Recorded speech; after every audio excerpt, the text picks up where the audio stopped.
Class War, USA. Dispatches from Workers' Struggles in American History. Brandon Weber. Foreword. Brandon Weber is a fighter. He's a damn fine storyteller, too. In this new collection of stories, Weber tells the tales of those who came before, their lives, their struggles, their fights, and their victories we share in, and take for granted, to this day. His writing reads less like a historical text and more like a playbook for 21st century organizing. I think that's the point. We're in perilous times. But there have been perilous times before. In fact, there are few, if any, struggles facing the working class of 2018 that haven't already been met head-on by the working classes of the past. And therein lies what makes this collection so special. What did they do? How did they respond? These questions are not only answered within these slender but insightful texts but also serve as a North Star in helping us figure out what we should consider as we move forward and navigate our own treacherous shoals. This is not a collection of many biographies. You won't find stories of how some individual won a victory all on their own here, gang. No, this book is about those who hit the streets, walked the picket, and did the fighting all side by side with their sisters and brothers. I'm reminded of something written by U.S. Civil War veteran Sam Watkins, in describing his memoir, Co-Ich, to tell of the fellows who did the shooting and killing, the fortifying and ditching, the sweeping of the streets, the drilling, the standing guard, picket, and vidette, and who drew, or were to draw, $11 per month and rations, and also drew the ramrod and tore the cartridge. It's those stories Brother Weber has presented here, stories of those who've done the fighting for the working class. This is also a story about the power of solidarity. I won't be so cliché as to quote the late Margaret Mead, but, as Margaret Mead said, never doubt that a small group of thoughtful, committed citizens can change the world. Indeed, it's the only thing that ever has. This collection serves as a testimony to that claim. As this volume reflects, while the cause du jour has changed from time to time, in the end, it's solidarity that has always led to positive change for humanity. It was solidarity that won women the right to vote. It was solidarity that built the labor movement. It was solidarity that drove the civil rights movement. It was solidarity that led to marriage equality. It was solidarity that ended slavery in the 19th century, and it will be solidarity that will prevent it in the 21st. I look forward to seeing you in the streets. I look forward to our shared fights and victories. I look forward to a new era of working class fighters, giving Brother Weber good stories for his sequel. Will Fisher. Washington, D.C. February 2017. Introduction. I grew up the son of a union man, a member of UAW Local 838. My parents split when I was 6, and I got to learn what it was like to live with a strong woman, a woman who wouldn't take shit from anybody. I stayed in touch with my dad enough to know when the John Deere plant was on strike, or when the workers were locked out and times were rough. Rations of 1970s era government cheese and powdered milk were being utilized by many families in the area. He spent 36 years on the shop floor, loved pretty much every minute of it, and was an active union steward for a long time, helping to defend workers who needed an advocate along the way. My stepmother was local president of the town textile shop. Not 5 miles from our house, Rath Packing Company would belch out its rather ominous odors every morning as the kill line got into action. All those workers were union members, and many of the kids I grew up with had parents who worked there or at John Deere or some other union shop in town. Generally, they all made a pretty good living and could count on a pension and health care in retirement. Why am I listing credentials like this? Because we're in danger of losing labor unions from our landscape. With them go good wages, benefits, health care, pensions, control over work-life, dignity, and so much more. The stories I have told here are about some of the things that working people went through to make a better life for themselves and for their children and their future grandchildren. Really, that's what unions are all about, Let's set some ground rules so that future workers can get a piece of that American dream pie.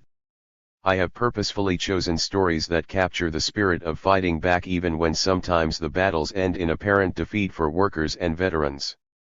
As my friend Will says in his foreword, we've been here before, unions have been on the ropes, and the companies, the 1%, to use current terminology, have taken away from working people everything but the bare bones needed to survive, if they even left that. We clawed our way back, the collective, down through the generations, we, the folks who fought at Ludlow, and Blair Mountain, and the U.S. Postal Service, and the Lowell Mills, and on the streets, and in the halls of Washington, D.C. We will arise again, count on it. July 2017. 1. Joe Hill. Labor's best-known songwriter, refused to be buried in the state of Utah.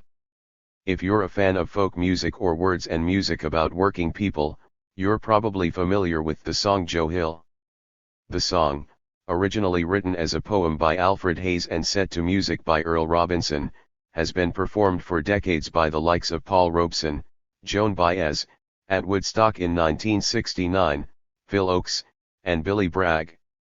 Among the more memorable renditions is a version by Bruce Springsteen. The song's lyrics recall a dream in which Joe Hill, a hero to workers who was framed on a murder charge and sentenced to death, returns in a supernatural form, symbolizing the spirit of the labor movement. I dreamed I saw Joe Hill last night. Alive as you or me. Says I, but Joe, you're 10 years dead. I never died, says he. I never died, says he. Joe Hill. First edition, Little Red Songbook. Joe Hill was not a fictional character. He was a poet, songwriter, union activist, and hero. He also inspired the famous union phrase "Don't mourn, organize." More on that later. Born October 7, 1879, in Gävle, Sweden, and named Joel Emanuel Hagelund, he came to the United States in 1902 with the hopes of finding work. He adapted to his new home by changing his name to Joseph Hillstrom, which he later shortened to Joe Hill once he began to write songs and organize for the rights of workers. Upon arrival in New York City, he sought employment as a migrant laborer but found opportunities sporadic and sometimes non-existent, and always rather brutal, especially for immigrants. This sparked his interest in labor unions, which would give him and his co-workers a voice on the job no matter where they worked. He found his calling when he discovered the fledgling Industrial Workers of the World, IWW. One of the IWW rallying cries was "One Big Union," and its goal was to unite every working person worldwide into one union. That sat very well with Hill. Having been raised in a musical family, he began writing songs, poems, and powerful speeches after joining the IWW. He became the resident lyricist and a frequent cartoonist. Hill wrote songs about different types of IWW members, from immigrant factory and railway workers to itinerant laborers moving across the country from job to job. His songs inspired people and still do today. His popularity grew when the IWW published the first version of its Little Red Songbook in 1909. The musical collection, bearing the subtitle "Songs to Fan the Flames of Discontent," was made up mostly of Hill's compositions. It included the song "There Is Power in a Union," about, well, power in a union, and "The Preacher and the Slave," about how religion causes people to fight for things in heaven rather than on earth. "You will eat, by and by, in that glorious land above the sky. Work and pray, live on hay. You'll get pie in the sky when you die." Crowd shouts, "That's a lie." This song is, in fact, where the phrase "pie in the sky" was born. Cover of "The Rebel Girl" by Joe Hill. First published in the Little Red Songbook, it was released as sheet music in 1915. Hill would show up at picket lines and strikes across the country, getting the crowds energized and ready to fight. His activism drew the attention of anti-union political leaders and their lackeys, too. In June 1913, he was arrested for vagrancy during a dock workers' strike in San Pedro, California, and put in jail for 30 days. The real reason for the incarceration, according to Hill, was that he was a little too active to suit the chief of the burg. So, Hill was on the radar of cops and politicians who didn't want to see unions establishing a presence in their towns. He may have been even more worrisome to authorities than other union leaders since he could energize the workers and reinforce their solidarity with song. But one cold night in 1914, a turn of events made Joe Hill's name internationally known. Hill, who was in Salt Lake City to work in the mines, knocked on a doctor's door at 11:30 p.m., needing treatment for a gunshot wound to his chest. Hill told the doctor he had been shot by a rival suitor for a woman's affection. He never did tell anybody her name. On that same night, a former police officer named John Morrison and one of his sons were killed in the grocery store owned by Morrison. The murders appeared to be motivated by revenge, perhaps a holdover from Morrison's previous career in law enforcement, as the store was not robbed. Another of Morrison's sons witnessed the shooting and stated that one of the two killers shouted, "We've got you now," before pulling the trigger. And just to note, at least 4 other people were shot in Salt Lake City that night. The doctor who tended to Hill's injuries noted that it was a gunshot to the chest, the same kind as the shopkeeper's surviving son said had occurred with the intruder who killed his father and brother. Over the next few days, 12 different men were arrested for the killings and each, in succession, was released. Around the time that the 12th man was cleared, the doctor came forward and offered his patient as a possible suspect. Hill was arrested. When the grocer's surviving son saw Joe, he stated, "That's not him at all." However, a few days later, after the publicity started and authorities knew they had the famous Joe Hill, he changed his mind and claimed it was definitely Hill he had seen that night. Several aspects of the case made Hill an unlikely suspect. His injury, a shot through the left lung, would have bled profusely. Yet authorities did not find any blood in the store other than the victim's. No bullet was ever found, nor was there a motive. Joe did not know the shopkeeper, and the assailants didn't even take the money in the register. The trial itself was a poor excuse for justice, according to author William Adler. Although too young, unknown attorneys volunteered to defend Hill. It became clear partway through that they weren't doing anything of the sort. Hill requested new lawyers, but the judge refused. From that point on, Hill refused to participate in the trial and remained silent. In a letter written in 1949, the woman who was there when Hill was shot, Hilda Eriksson, confessed that it was her former fiancé and a friend of Joe Hill's, Otto Appelquist, who shot him that fateful night. After just a few hours, the jury found the 35-year-old Hill guilty. He spent 22 months in prison while he awaited appeals of his sentence, execution by firing squad. The IWW sought help from other labor unions around the world, and support began to build. Backers, demanding Hill's release and a retrial, sent tens of thousands of letters and circulated petitions to influence the courts and the system. Among those advocates were then President Woodrow Wilson, the Swedish minister to the United States, 30,000 Australian IWW members, American Federation of Labor President Samuel Gompers, and trade unions from across the world. In fact, even Helen Keller, the famed deaf and blind activist, who also belonged to the IWW, wrote to the president on Hill's behalf. Salt Lake City, Main Street, 1890. Charles Roscoe Savage. The efforts targeted Utah Governor William Spry, who had been elected to office on a platform that stated he would sweep out lawless elements, whether they be corrupt businessmen or IWW agitators. Unsurprisingly, he did not intercede on Hill's behalf. The governor's record was clear. He had broken a large mine workers' strike and helped the Utah Copper Company bring in strike breakers who used hired thugs to defeat the union there.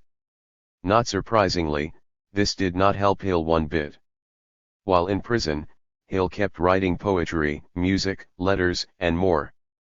In a August 15, 1915, letter to the weekly socialist newsletter Appeal to Reason, he stated, "The main and only fact worth considering, however, is this: I never killed Morrison and do not know a thing about it. He was, as the records plainly show, killed by some enemy for the sake of revenge, and I have not been in the city long enough to make an enemy. Shortly before my arrest I came down from Park City, where I was working in the mines. Owing to the prominence of Mr. Morrison, there had to be a goat, and the undersigned being, as they thought, a friendless tramp, a Swede, and worst of all, an IWW, had no right to live anyway, and was therefore duly selected to be the goat. I have always worked hard for a living and paid for everything I got, and in my spare time I spend by painting pictures, writing songs, and composing music.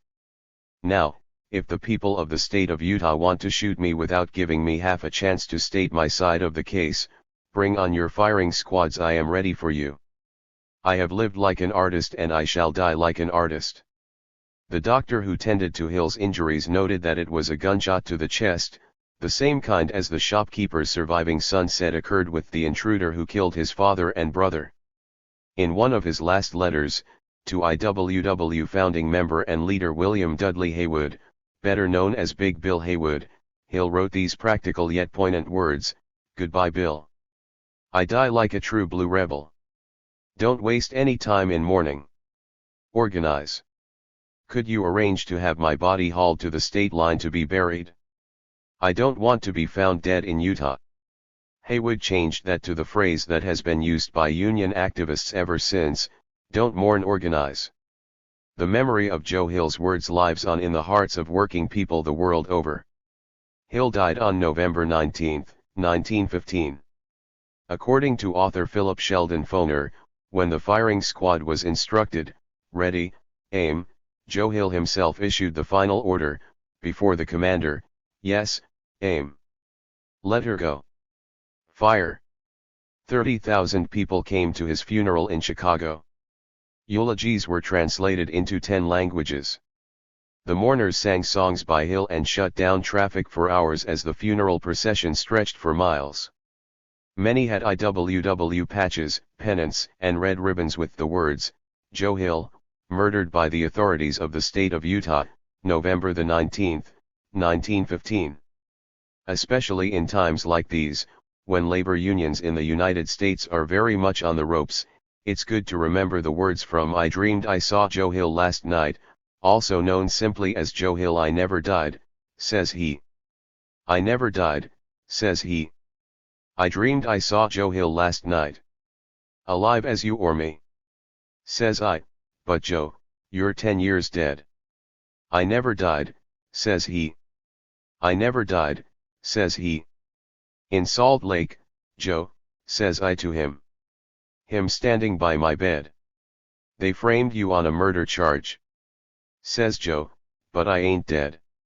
Says Joe, "But I ain't dead. The copper bosses killed you, Joe. They shot you, Joe," says I. "Takes more than guns to kill a man." Says Joe, "I didn't die." Says Joe, "I didn't die." And standing there as big as life. And smiling with his eyes. Joe says, "What they forgot to kill. Went on to organize. Went on to organize.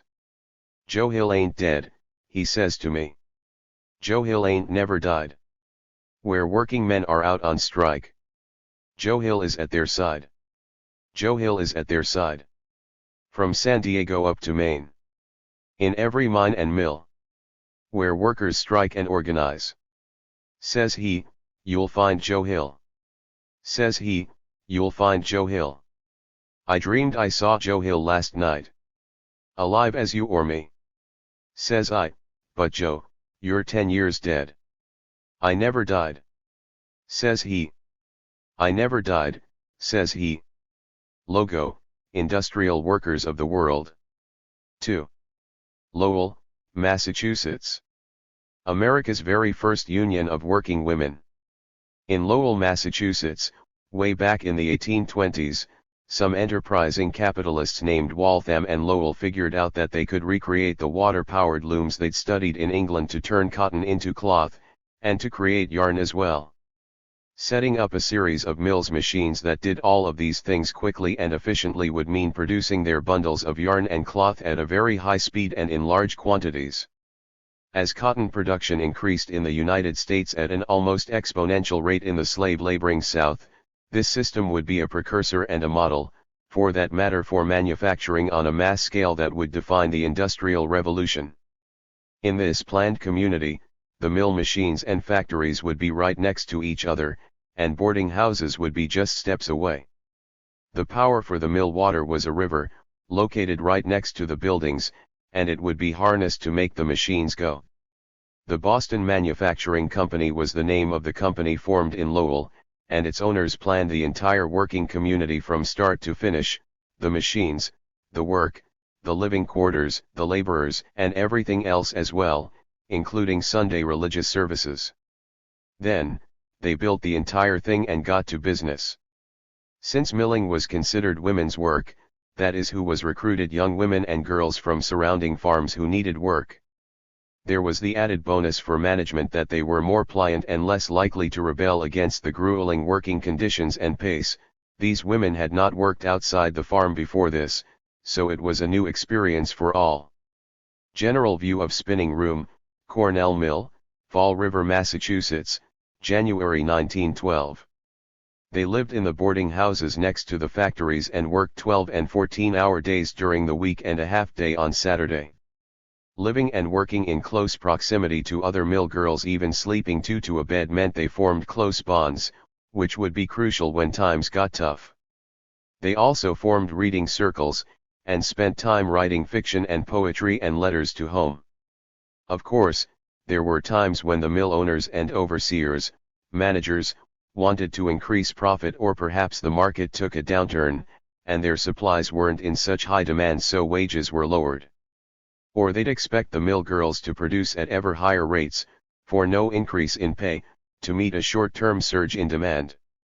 Life for mill workers was frequently hard, and the changes in wages and work expectations sometimes became a turning point for these women. It hit one such point in 1834, when the women and young girls in Lowell walked off the job because their wages were being cut. Between 1,200 and 1,500 mill women turned out. Some of the Lowell mill girls. They headed to other, similar mills to try and encourage the workers to walk out as well. They held a rally where they signed a petition stating that we will not go back into the mills to work unless our wages are continued, not lowered, in other words. Also, that none of us will go back unless we are all receive sick as one. The mill girls experienced a sense of solidarity about their purpose, and it felt like they could succeed. The mill owners, however, were horrified, and probably terrified, too, and wanted them to cease with their spirit of evil omen. They went back soon enough, though on the company's terms. In 1836, a similar strike occurred, this time with slightly better results. It was clear, however, that they needed the support of the community and people in political power. They began campaigning for a 10-hour day via letters to newspapers and to politicians about their working conditions. From 1840 to 1845, the Lowell girls even produced their own monthly magazine of poetry and fiction, the Lowell Offering, which humanized them to outsiders and solidified their ranks. They organized chapters in other mill towns in Massachusetts and New Hampshire. They published factory tracts to expose the worst of the mills to the public and to potential new hires. Though as women they could not vote, the workers testified before a state legislative committee about their horrid working conditions. They even campaigned against and soundly defeated a state representative who was one of their staunchest enemies. The Lowell mill workers were an inspiration to future generations of working women and men, for that matter, who were simply not going to take it anymore. The Lowell Offering. References: Dublin, Thomas. Women at Work, The Transformation of Work and Community in Lowell, Massachusetts, 1826 to 1860. New York, Columbia University Press, 1979. Robinson, Harriet Hanson. The Lowell Mill Girls Go on Strike, 1836. History Matters, George Mason University. http://historymatters.gmu.edu/d/5714. Starkman, Dean, Martha M. Hamilton, and Ryan Chittum. The Best Business Writing 2014. New York, Columbia University Press, 2014. 3. The Atlanta Washerwomen's Strike. African American women with the power to call a general strike in 1881. About 20 years after the official end of slavery in the United States, the country entered a period known officially as Reconstruction. However, a severe backlash against freedom for formerly enslaved African Americans arrived in the form of restrictive Jim Crow laws, enacted in response to the populist movement of the 1890s, which had united blacks and whites. Jim Crow laws mandated separate restrooms, drinking fountains, treatment by some labor unions, military units, and education at elementary schools, high schools, and colleges. In the case of education, sometimes there were simply no opportunities at all. Lynchings were the preferred method of intimidating African Americans, especially in the South. From 1890 to 1899, for example, an average of 175 lynchings of African Americans occurred per year in the United States. Those are the official reports, the number in reality is likely much higher. In this atmosphere, a group of African American women in and around Atlanta fought against everything and all odds, and struck. The 1881 Atlanta Washerwomen's Strike stands as an example of what it's like when people who've been against the wall in nearly every way imaginable fight back and change things for decades if not permanently. Francisco Lasso, The Laundress, 1858. Unknown artist, washerwoman. At the time, 98% of the African American women who worked did so as household workers, and more than half of those were laundresses.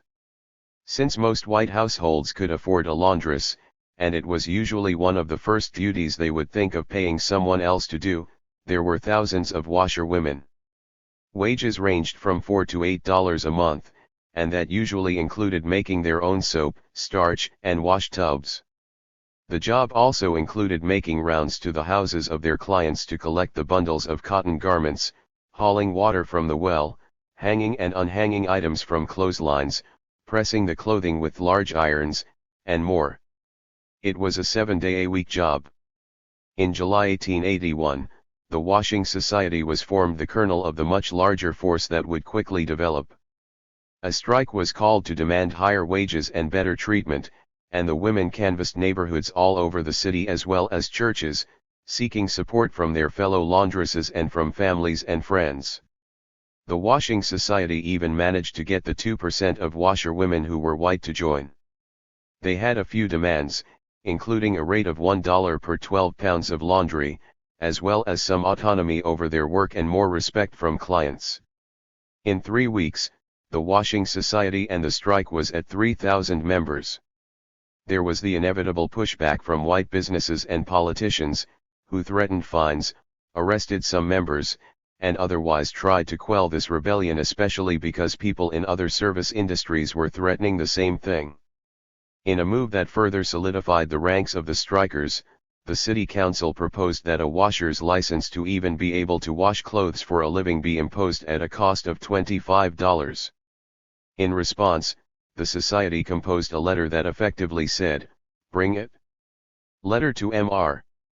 James English. August 3, 1881. Mr. Jim English, Mayor of Atlanta, Georgia, August 1, 1881.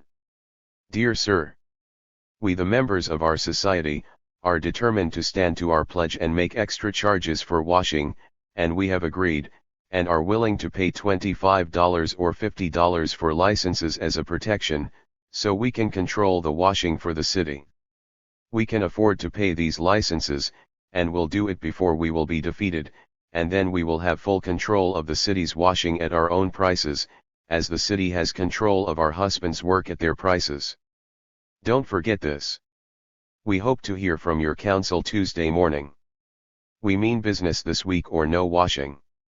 Yours respectfully. From 5 societies, 486 members.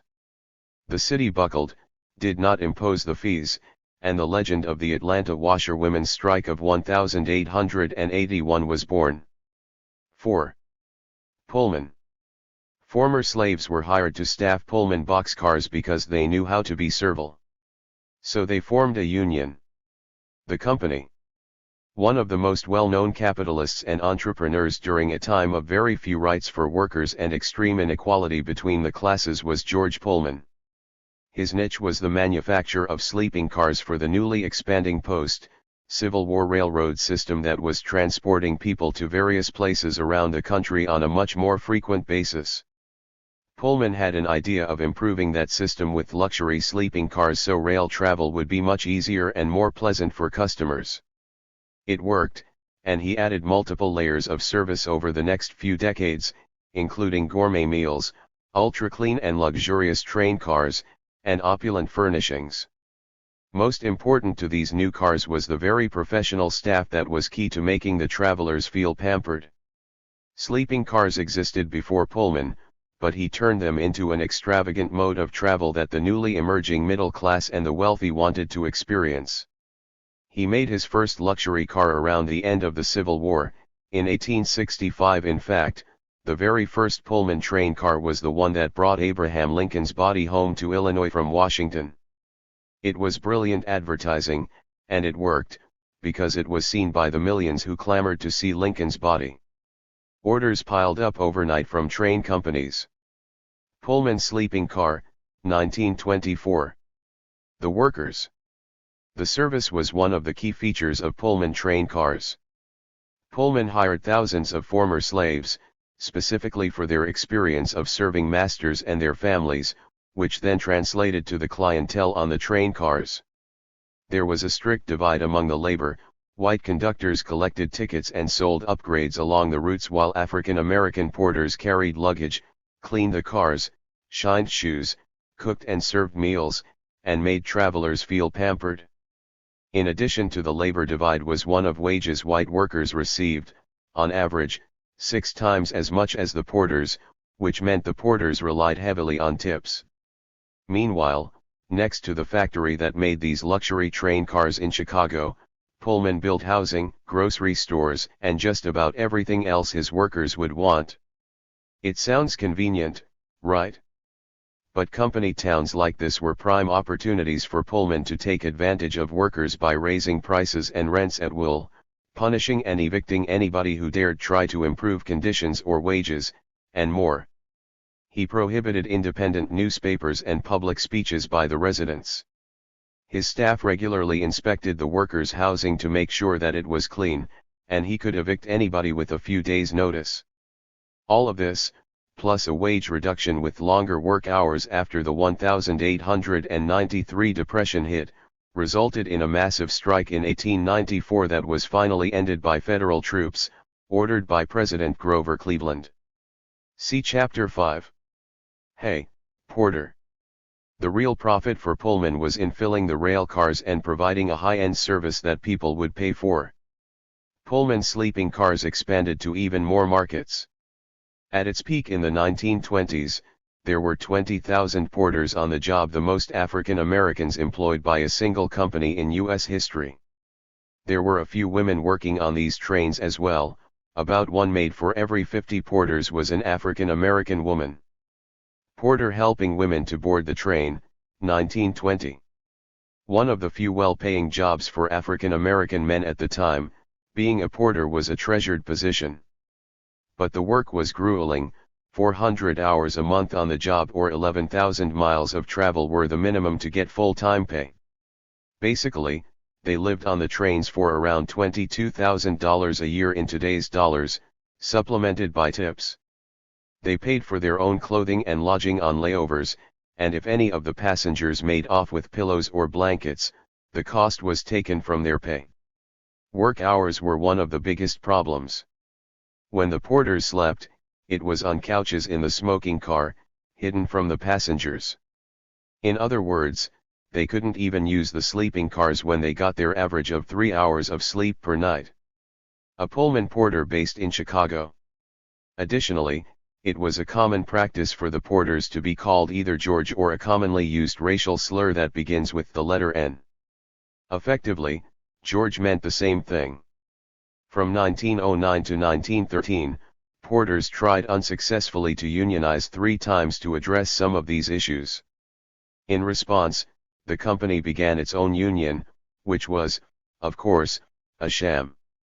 But it distracted the efforts of workers long enough that it delayed further efforts at unionizing for another 12 years. In 1925, the fledgling workers' union elected A. Philip Randolph to head up the unionizing drive. He was a highly skilled labor and community organizer but had never been a porter. He hadn't even ridden on a luxury train car because African Americans were not allowed to ride on the very cars that the porters serviced. Pullman advertising poster, 1894. The Brotherhood of Sleeping Car Porters.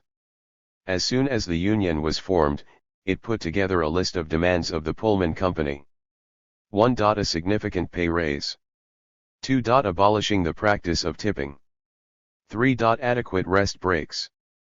4. Increasing pensions. 5. A name card in each car with the actual name of the porter.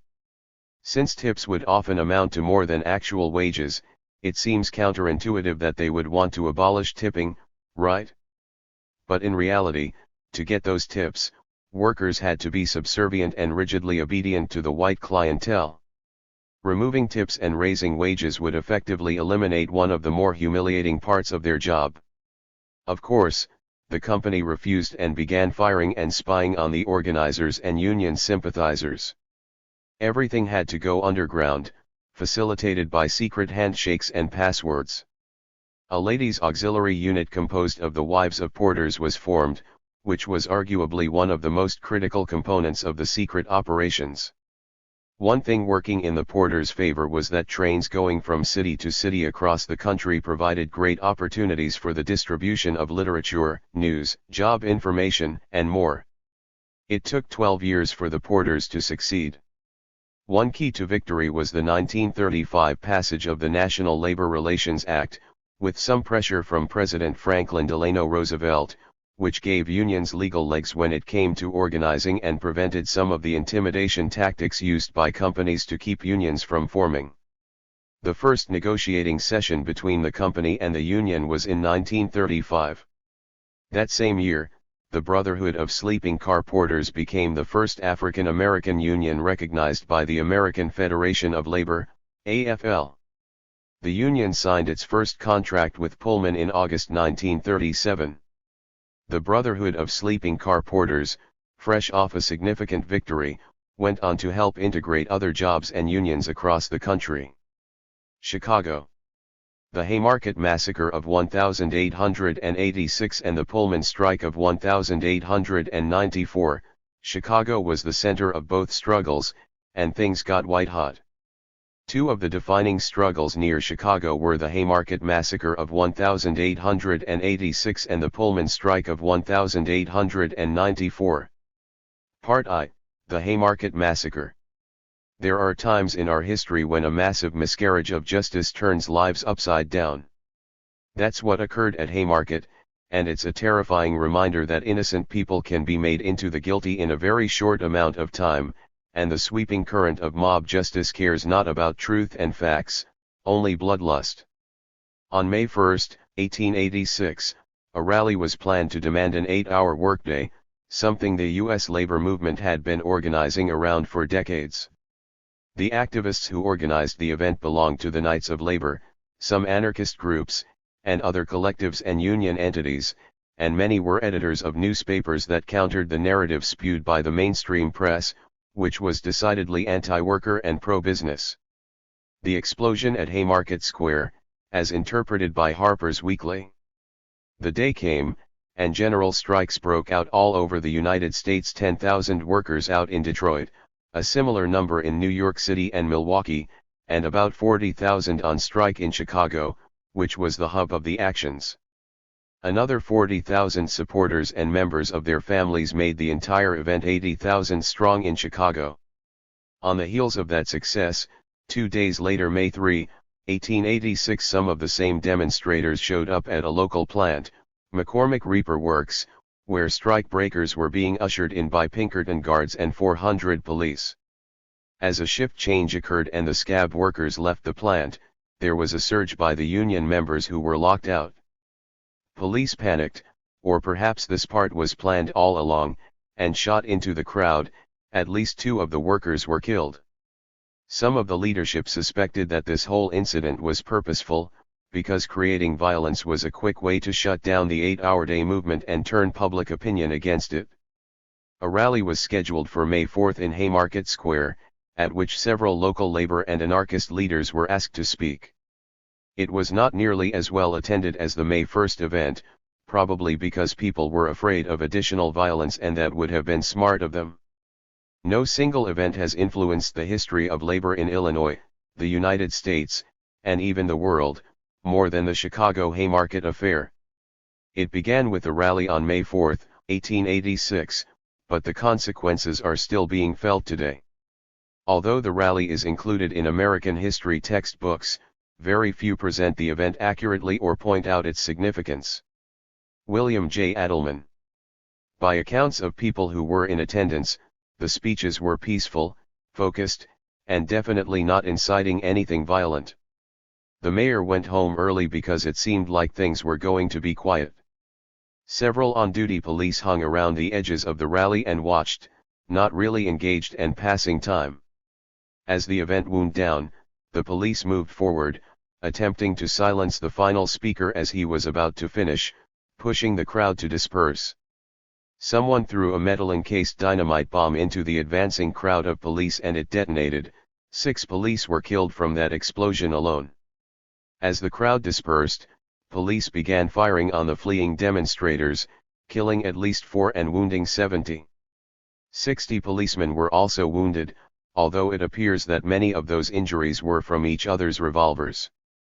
The news media absolutely had a field day, accusing anarchists and union activists alike of attacking the police. The police proceeded to ransack the offices of the activists' respective newspapers, trying to find anything related to the bombing. Akin to other Red Scare build-ups to a political lynching that have happened throughout history, 8 people were eventually selected as the perpetrators. Of course, most were well-known union activists, anarchists with strong political views, and the like, and most were also editors and publishers of newspapers that were not part of the mainstream Chicago corporate media. It was also a witch hunt of immigrants. 5 of the 8 accused were German immigrants, 1 was of German descent, and 2 were of British heritage.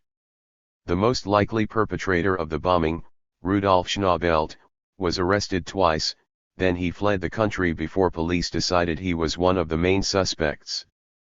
4 of the Chicago anarchists being hanged in Cook County Jail. Kangaroo Court and martyrdom. In every sense of the term, the trial in August was a kangaroo court. Jurors were handpicked by one of the bailiffs, who was already prejudiced against the defendants. The trial was surrounded by negative press about the union activists and anarchists, using phrases such as bloody monsters, red ruffians, and arch-counselors of riot, pillage, incendiarism, and murder. The trial quickly ended with guilty verdicts and the sentences: 7 would die by hanging, and 1 would serve 15 years. Protests were held around the world by labor union activists and supporters, and the defendants rapidly ascended to martyrs. Still today, when talking of Haymarket, many refer to them that way. Appeals were filed and processed. In the end, 2 had their sentences commuted to life in prison, 1 died in prison by his own hand, and on November 11, 1887, August Spies, George Engel, Adolf Fischer, and Albert Parsons were hanged. Just before his life was ended, August Spies was able to shout out, "The time will come when our silence will be more powerful than the voices you strangle today." It's worth noting that nobody was ever accused of making or throwing the bomb that day. These men were murdered by the state of Illinois for being active in their unions, publishing words and thoughts that were counter to the powers that be in Chicago, and associating with each other. Far from dampening the spirit of union activists in Chicago, the Haymarket Massacre unified many disparate elements of organized labor for years to come, and the first annual May Day celebration, held May 1, 1890, as a celebration of working people and a remembrance of the martyrs of Haymarket, was a success. Many to this day still celebrate May 1st as the real Labor Day, International Workers' Day. Map showing where the bomb was thrown. Coin with bomb fragment, produced by the city of Chicago. Very few are known to exist. From the private collection of David McBain. Pullman strikers outside the arcade building, state militia, National Guard, in front of the building. Part 2, The Pullman Strike. George Pullman was, by all accounts, the kind of capitalist who was widely hated by his employees, his staff, and even some fellow capitalists and government officials. He owned an area of Chicago known as the Pullman Designated Community Area or Districts, where he built his factories as well as company towns. People who worked in the Pullman Palace Car Company factory building train cars, dining cars, parlor cars, and sleeping cars, see Chapter 4, lived in the company town, bought groceries from the company stores, and paid whatever Pullman decided were appropriate prices for the lot. In 1893 a recession killed a number of businesses across the country, lowered wages across the board, and did the same to the demand for things like rail cars. Pullman thereby laid off a number of workers and lowered wages in the factories, but did not lower their rents. This incensed everyone who had to work and live there. Enter Eugene V. Debs. With experience in the Brotherhood of Locomotive Firemen Union, Debs had formed the American Railway Union, ARU, the year before, geared toward an unskilled workforce which matched up perfectly to the workforce in Pullman's factories. The ARU quickly maneuvered into position to organize those angry workers and begin pushing back. The workers' numerous complaints included 16-hour workdays, a lack of democracy in Pullman's towns, the inability to purchase their own houses, paternalistic control by Pullman's management, and excessive water and gas rates in addition to the initial grievance of lower wages without reduced rents. Pullman would not recognize the union or bargain over anything. Rebuffed, Debs tried to take the workers at Pullman's factories out on strike. It was not getting far, so his organizers, some of the workers, and Debs himself decided that the priority needed to be this: boycott all trains that had even one Pullman car attached. With that, everything ground to a halt. Most rail lines west of Detroit were affected, and at its peak, the boycott involved 250,000 workers in 27 states, some on strike, some who participated in halting rail traffic, and some who rioted. It locked up rail systems for thousands for miles. This was a remarkable achievement, because the fledgling union was a relative unknown, and official unions of the time, as well as the General Managers Association of the Railroads, all opposed the boycott. But several unions, notably in the rail sector, joined in. There was palpable anger among the workers in all locations. Knowing what that could turn into in the wrong hands, and what violence would mean for public opinion, Debs was madly sending telegrams to all ARU affiliates, by some estimates, hundreds per day, asking them to remain calm. That eventually failed, however. On June 29, after Debs spoke to a crowd in Blue Island, Illinois, and headed to his next rally, the crowd turned into a mob, which set fire to nearby buildings and then derailed a locomotive nearby. And that was the beginning of the end. The train with the derailed locomotive included a mail car, and President Grover Cleveland saw it as one of his main jobs to keep the mail safe and moving, as most presidents do, of course including President Nixon, who faced a much more dire interruption of the mail 80 years later, see Chapter 20. From there, the boycott fell apart quickly. Anti-union judges, federal courts, governors, and the U.S. Attorney General all lined up to send in militia and federal troops, and injunctions were issued that prevented the ARU from communicating with other members. Debs's efforts to keep the peace by telegraph could not even be sent out anymore. American Railway Union Membership Card. Image from the private collection of David McBain. So you had angry strikers, the full support of several unions out in the rail yards, and the feds trying to quash all of it. What could possibly happen next? The strikers and their supporters resorted to overturning rail cars to stop troops from reaching the trains to allow them through. On July 6, it got so out of hand that hundreds of railcars were destroyed. The day of the worst violence against the strikers by the militia was July 7, 1894. When federal troops moved in, the powder keg blew once more, and gunfire rang out. Dozens of strikers were killed and many wounded.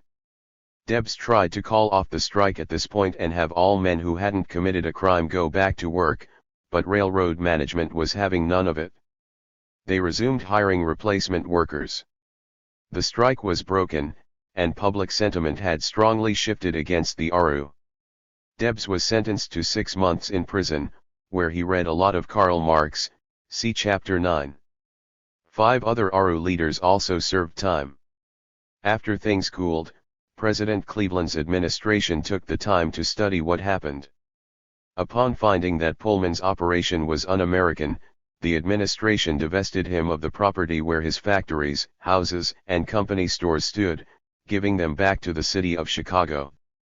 A final, rather fascinating note: George Pullman was so reviled by the people who worked for him that, upon his death, his family gave specific instructions for him to be entombed in concrete and steel so that workers wouldn't defile his body. On July 7, 1894, hundreds of boxcars and coal cars were looted and burned. State and federal troops were called out to stop the violence. The American Railway Union escalated the Pullman strike by blockading the Grand Crossing, Chicago, June 26, 1894. 6. Eugene Debs. The Carnegies and Rockefellers tried to silence Debs with jail time. That didn't stop him. Socialist rabble-rouser Eugene Debs received almost 1 million votes for president more than once, even while he was in prison as a member of the Socialist Party, which at one time was a powerful third party here in the United States. It captured the hearts and minds of millions of working-class people and intellectuals who supported a serious challenge to the status quo. Debs ran for president the first time in 1900, in the era of the robber barons, a brutal time economically for all but the very wealthy. The top 1% fought tooth and nail to keep every nickel they squeezed from the wage slaves whose 12 and 16-hour days fueled the Industrial Revolution. Eugene Debs helped organize the American Railway Union, ARU, in 1893, see Chapter 5, which shut down most rail travel west of Detroit when workers went on strike in the summer of 1894. Workers organized the strike after massive cuts in pay at the Pullman Palace Car Company and only returned to work after President Cleveland sent federal troops into Chicago to break up the strike. As an organizer of the strike, Debs received his first prison sentence. In the 6 months he spent behind bars, Debs read a lot, including the works of Karl Marx. In 1901 he helped found the first Socialist Party in the United States, going on extended speaking tours and amassing a large following. Debs would run for president 4 times as the Socialist Party candidate, in 1904, 1908, 1912, and 1920. Eugene V. Debs, 1897. Original American Railway Union pin. From the private collection of David McBain. It would be 2016 before a candidate with any socialist affiliation would get traction like that again. Bernie Sanders, the Democratic Socialist senator from Vermont. The August 1912 issue of La Follette's Weekly, the precursor to the magazine The Progressive, ran several paragraphs of the acceptance speech Debs gave for the nomination by the Socialist Party. You can almost hear these words in the voice of Bernie Sanders. The world's workers have produced all of the world's wealth and supported all the world's governments. They have conquered all things but their own freedom. They are still the subject class in every nation on earth, and the chief function of every government is to keep them at the mercy of their masters. There are no boundary lines to separate race from race, sex from sex, or creed from creed in the Socialist Party. The common rights of all are equally recognized. Every human being is entitled to sunlight and air, to what his labor produces, and to an equal chance with every other human being to unfold and ripen and give to the world the riches of his mind and soul. The Socialist Party is the one party which stands squarely and uncompromisingly for, one party pledged in every fiber of its being to the economic freedom of all the people. Debs also helped found the Industrial Workers of the World, IWW. The Wobblies, as they came to be known, were popular for some 20 years, becoming such a threat to the ruling class, and even to some of the more progressive wings of the Democratic and Republican parties, that, within a few years of the end of World War I, the IWW was effectively dismantled, although it still exists today. Many of its leaders were deported and jailed, and internal conflicts took a lot of its remaining energy. Debs delivering his anti-war speech in Canton, Ohio, for which he was arrested and charged with sedition. In the lead-up to World War I, Debs and other members of the Socialist Party were increasingly watched and sometimes pursued under sedition laws. Debs offered this perspective on war in 1915.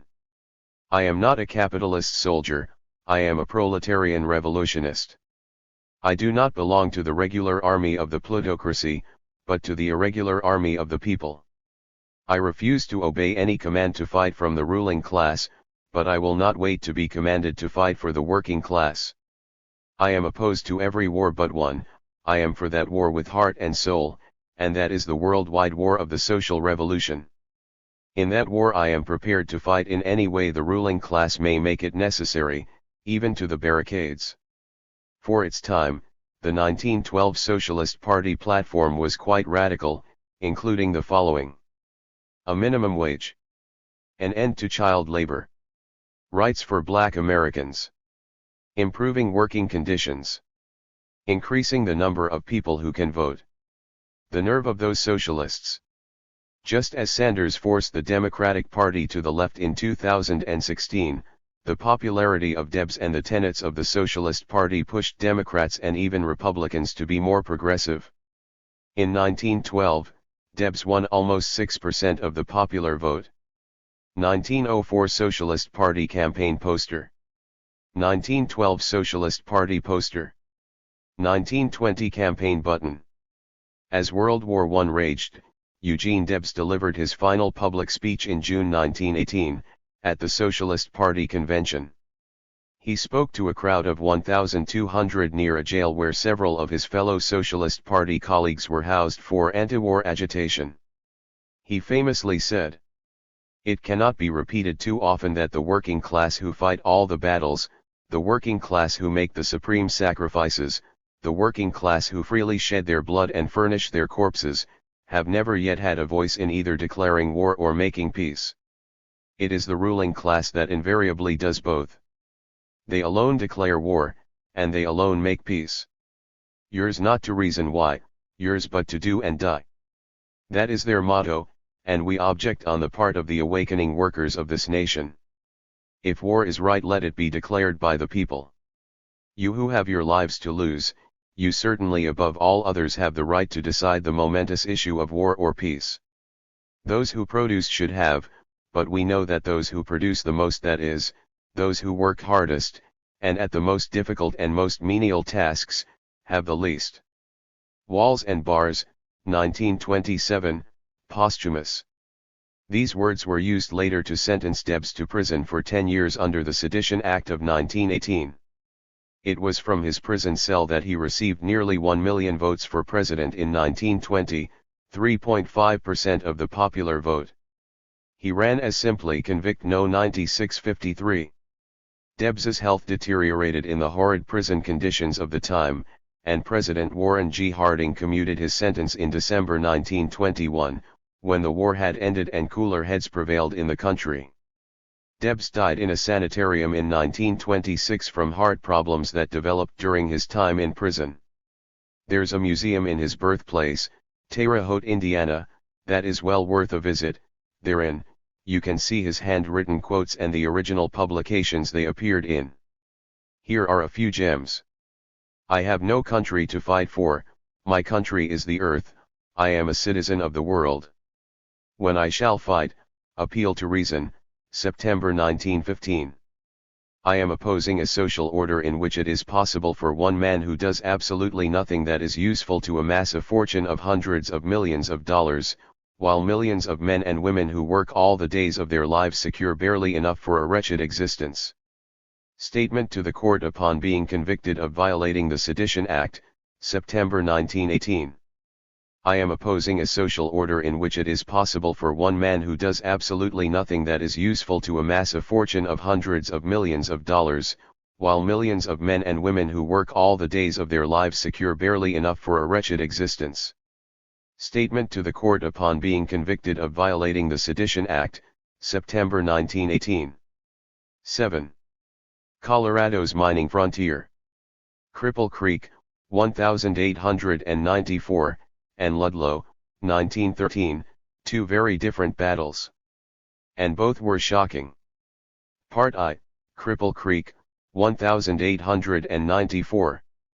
One of the early strikes by miners in Colorado was marred by violence to a point that the union that represented them, the Western Federation of Miners, WFM, was later ostracized from mines in the region, though more often than not the violence was perpetrated by company-hired thugs. It was also the first time, and likely the last, that a state militia force was called out in support of a striking union rather than against it. The hills in the region southwest of Pikes Peak were found to contain gold in 1891, less than 10 years later, there were no less than 500 mines operating there. Because there was a glut of mining labor after the silver mines took a serious hit during the stock market panic of 1893, gold prices did not suffer a similar fate.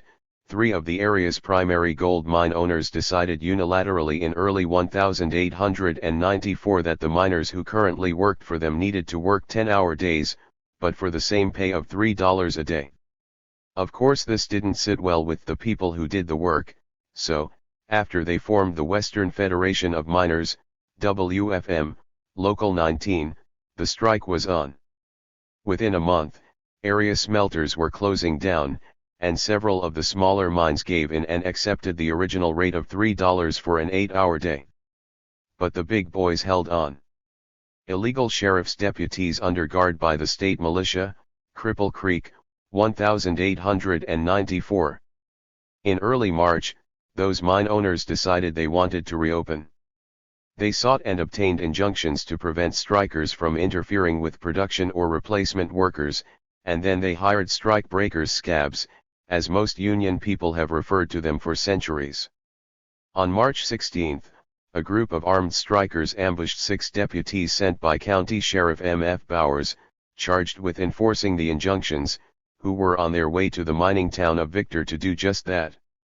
When they hit the town of Altman, they were attacked, and one of them was shot through the arm. When the dust settled, the Altman judge, who was a member of the WFM, found the deputies guilty of carrying concealed weapons and disturbing the peace, and sent them back to Cripple Creek, weaponless. The net effect of altercations such as this was that potential scabs didn't feel at all safe in taking work from the striking miners. It was also clear that, since the WFM had done its job well of getting its own people elected to various positions in most of the town governments around the mining communities, it would be hard for the mine bosses to pull those strings. Last, Colorado Governor Davis H. Wade had recently been elected as a member of the Populist Party, and he was very sympathetic to the miners as well. Sheriff Bowers sounded the alarm with that very same governor the next day, and 300 state militia troops were sent to Cripple Creek to help maintain law and order.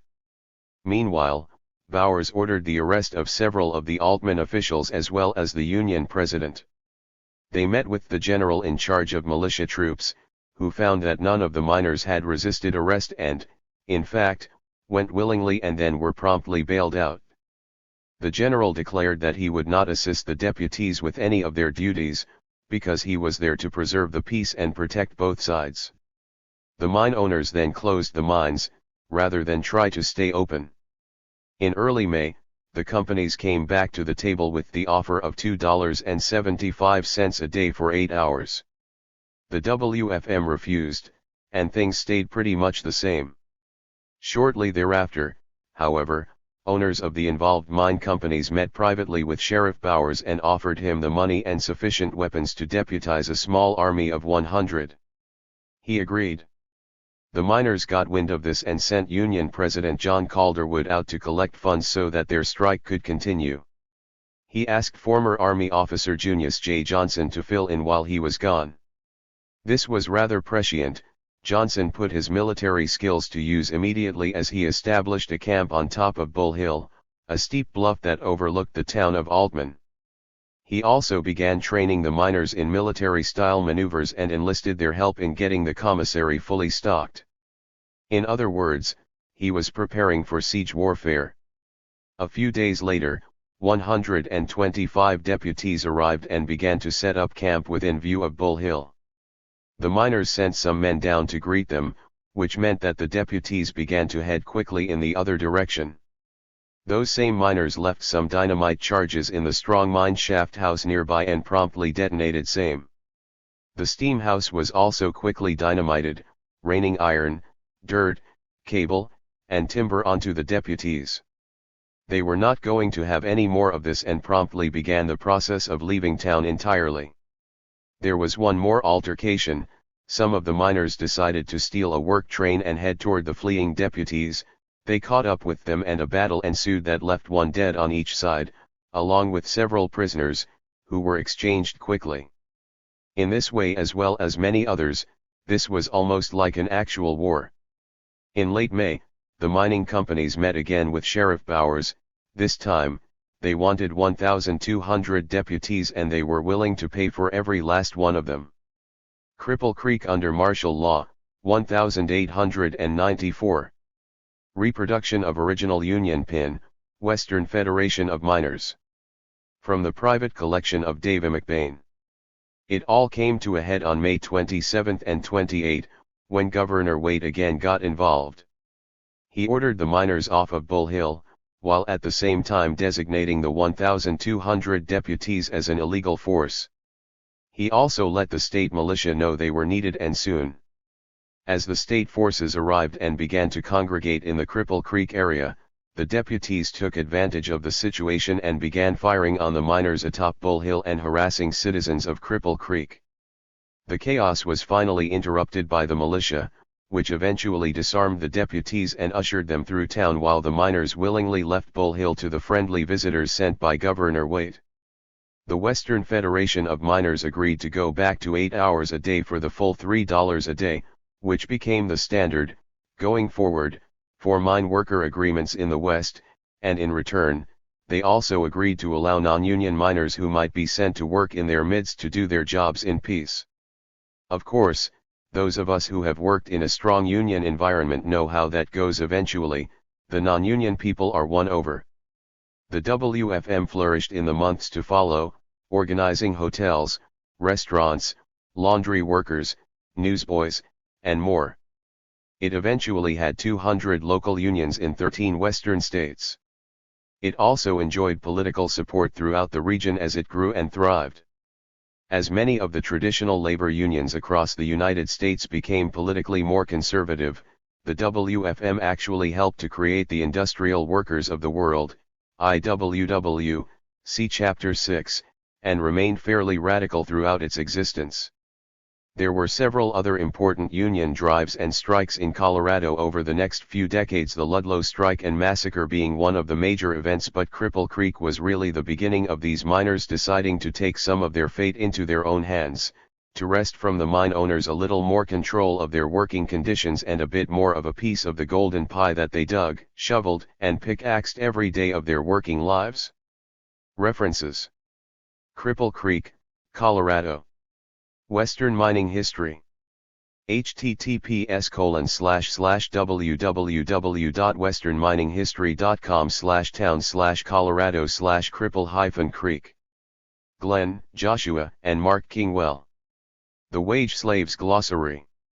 Windsor, Ontario, Biblioasis, 2011. Rasmussen, Ryan, Colorado's Role in the American Labor Struggle, Western Unionism and the Labor Question 1894-1914. Undergraduate Honors Thesis, University of Colorado, Boulder, 2013. http://scholar.colorado.edu/cgi/viewcontent.cgi Article =1750 context =Hanar_theses. Rostel, Benjamin. The Labor History of the Cripple Creek District, A Study in Industrial Evolution. Charleston, SC, Nabu Press, 2014. Strikers, Ludlow Tent Colony, 1913. Image via University of Denver. Part 2, Ludlow, 1913. The Ludlow Massacre. The early 1900s were a time of great social upheaval in our country. During the years leading up to the Ludlow Massacre, miners all around the country, looking to make a better life for themselves and their families, set up picket lines, organized massive parades and rallies, and even took up arms. Some died. Coal Country, Colorado. 100 years ago, the Rocky Mountains were the source of a vast supply of coal. At its peak, the coal industry employed 16,000 people and accounted for 10% of all employed workers in the state of Colorado. Most of the miners were immigrants, many of them Greek, and it was dangerous work. In just 1913 alone, the mines claimed the lives of more than 100 people. There were laws in place that were supposed to protect workers, but management largely ignored them, which led to Colorado having an on-the-job fatality rate fully double that of any other mining state. Ludlow Tent Colony before the massacre, April 20, 1914. Image via University of Denver. It was the era of company towns, when all of a town's real estate, housing, doctors' practices, and grocery stores were owned by the coal companies. This arrangement led to the suppression of dissent as well as inflated prices and an extreme dependence on the coal companies for everything that made life livable. In some of these places, workers couldn't even leave town and armed guards made sure they didn't. Also, if any miner or his family began to air grievances, they might find themselves evicted, with their belongings out on the street and themselves run out of town. The Union. The United Mine Workers of America, UMWA, had been organizing for many years in the area. Colorado Fuel and Iron, one of the biggest companies in the West, was owned by the Rockefeller family, notoriously anti-union. Put all this together, and it was a powder keg. The Death Special Improvised Armored Car. Image via University of Denver. Strike. When a strike was called in 1913, the coal company evicted all the miners from their company homes, and they moved to tent villages on leased land set up by the UMWA. Company hired guards, known as goons, and members of the Colorado National Guard would drive by the tent villages and randomly shoot into the tents, leading the strikers to dig holes beneath the tents and the wooden beams that supported them, to dive into when guns were fired. Why did the union call for a strike? The workers wanted the following: recognition of the union as bargaining agent, an increase in tonnage rates, equivalent to a 10% wage increase, enforcement of the 8-hour workday, the death pit, where 11 children and 2 women died after their tent was set on fire by mine militia and the military. Image via University of Denver. Payment for dead work that usually wasn't compensated, such as laying coal car tracks. The job known as weight checkman to be a position elected by workers. This was to keep company weight checkmen honest, so the workers got paid for their true work. The right to use any store rather than just the company store, and to choose their own houses and doctors. Strict enforcement of Colorado's laws, especially mine safety laws. Cavalry, led by General Chase, attack a group of women protesting the arrest and imprisonment of Mary Harris Mother Jones. Image via University of Denver. The powder keg explodes. The attacks from the goons continued, as did the battles between scabs, strike breakers, and the miners, culminating in an attack on April 20, 1914. Company goons and Colorado National Guard soldiers kidnapped and later killed the main camp leader and some of his fellow miners, and then set the tents in the main camp ablaze with kerosene. As they were engulfed in flames, people inside the tents tried to flee the inferno, many were shot as they tried to escape. Some also died in the dugouts below the burning tents. 2 women and 11 children died in the fire directly above them. A day that started off with Orthodox Easter celebrations for many of the families became known as the Ludlow Massacre. The 10-Day War. The miners, whose friends and family members had just been murdered, beseeched President Woodrow Wilson to put a stop to the madness, but he deferred to the governor, who was in the pocket of the mine companies. News of the murders spread, and protests were held in many cities around the country, some following Rockefeller as he moved in social circles. Protests were even held at his church in New York City. The miners did what they had to do. Ludlow strikers quickly armed themselves, knowing that many other confrontations were coming soon. Then they went to the mines being operated by scabs and forced many of them to close, sometimes setting fire to the buildings. The battle raged along a 40-mile front at several mines. Mother Jones was a prominent union activist and eventual co-founder of the Industrial Workers of the World, IWW, who came to Colorado to help the strikers, especially by organizing the wives and children of the strikers, a specialty of hers.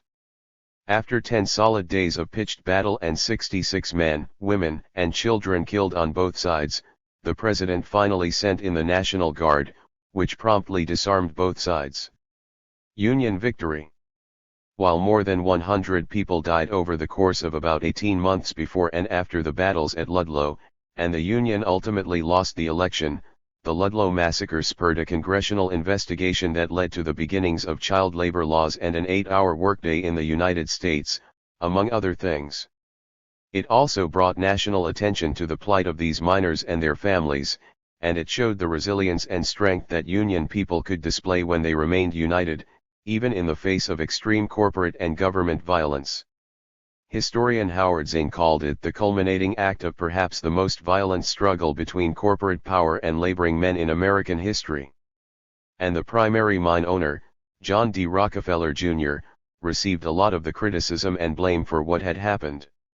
The UMWA is still a solid union today, and there is a monument in Colorado to those who died in the Ludlow massacre. A Ludlow striker and family.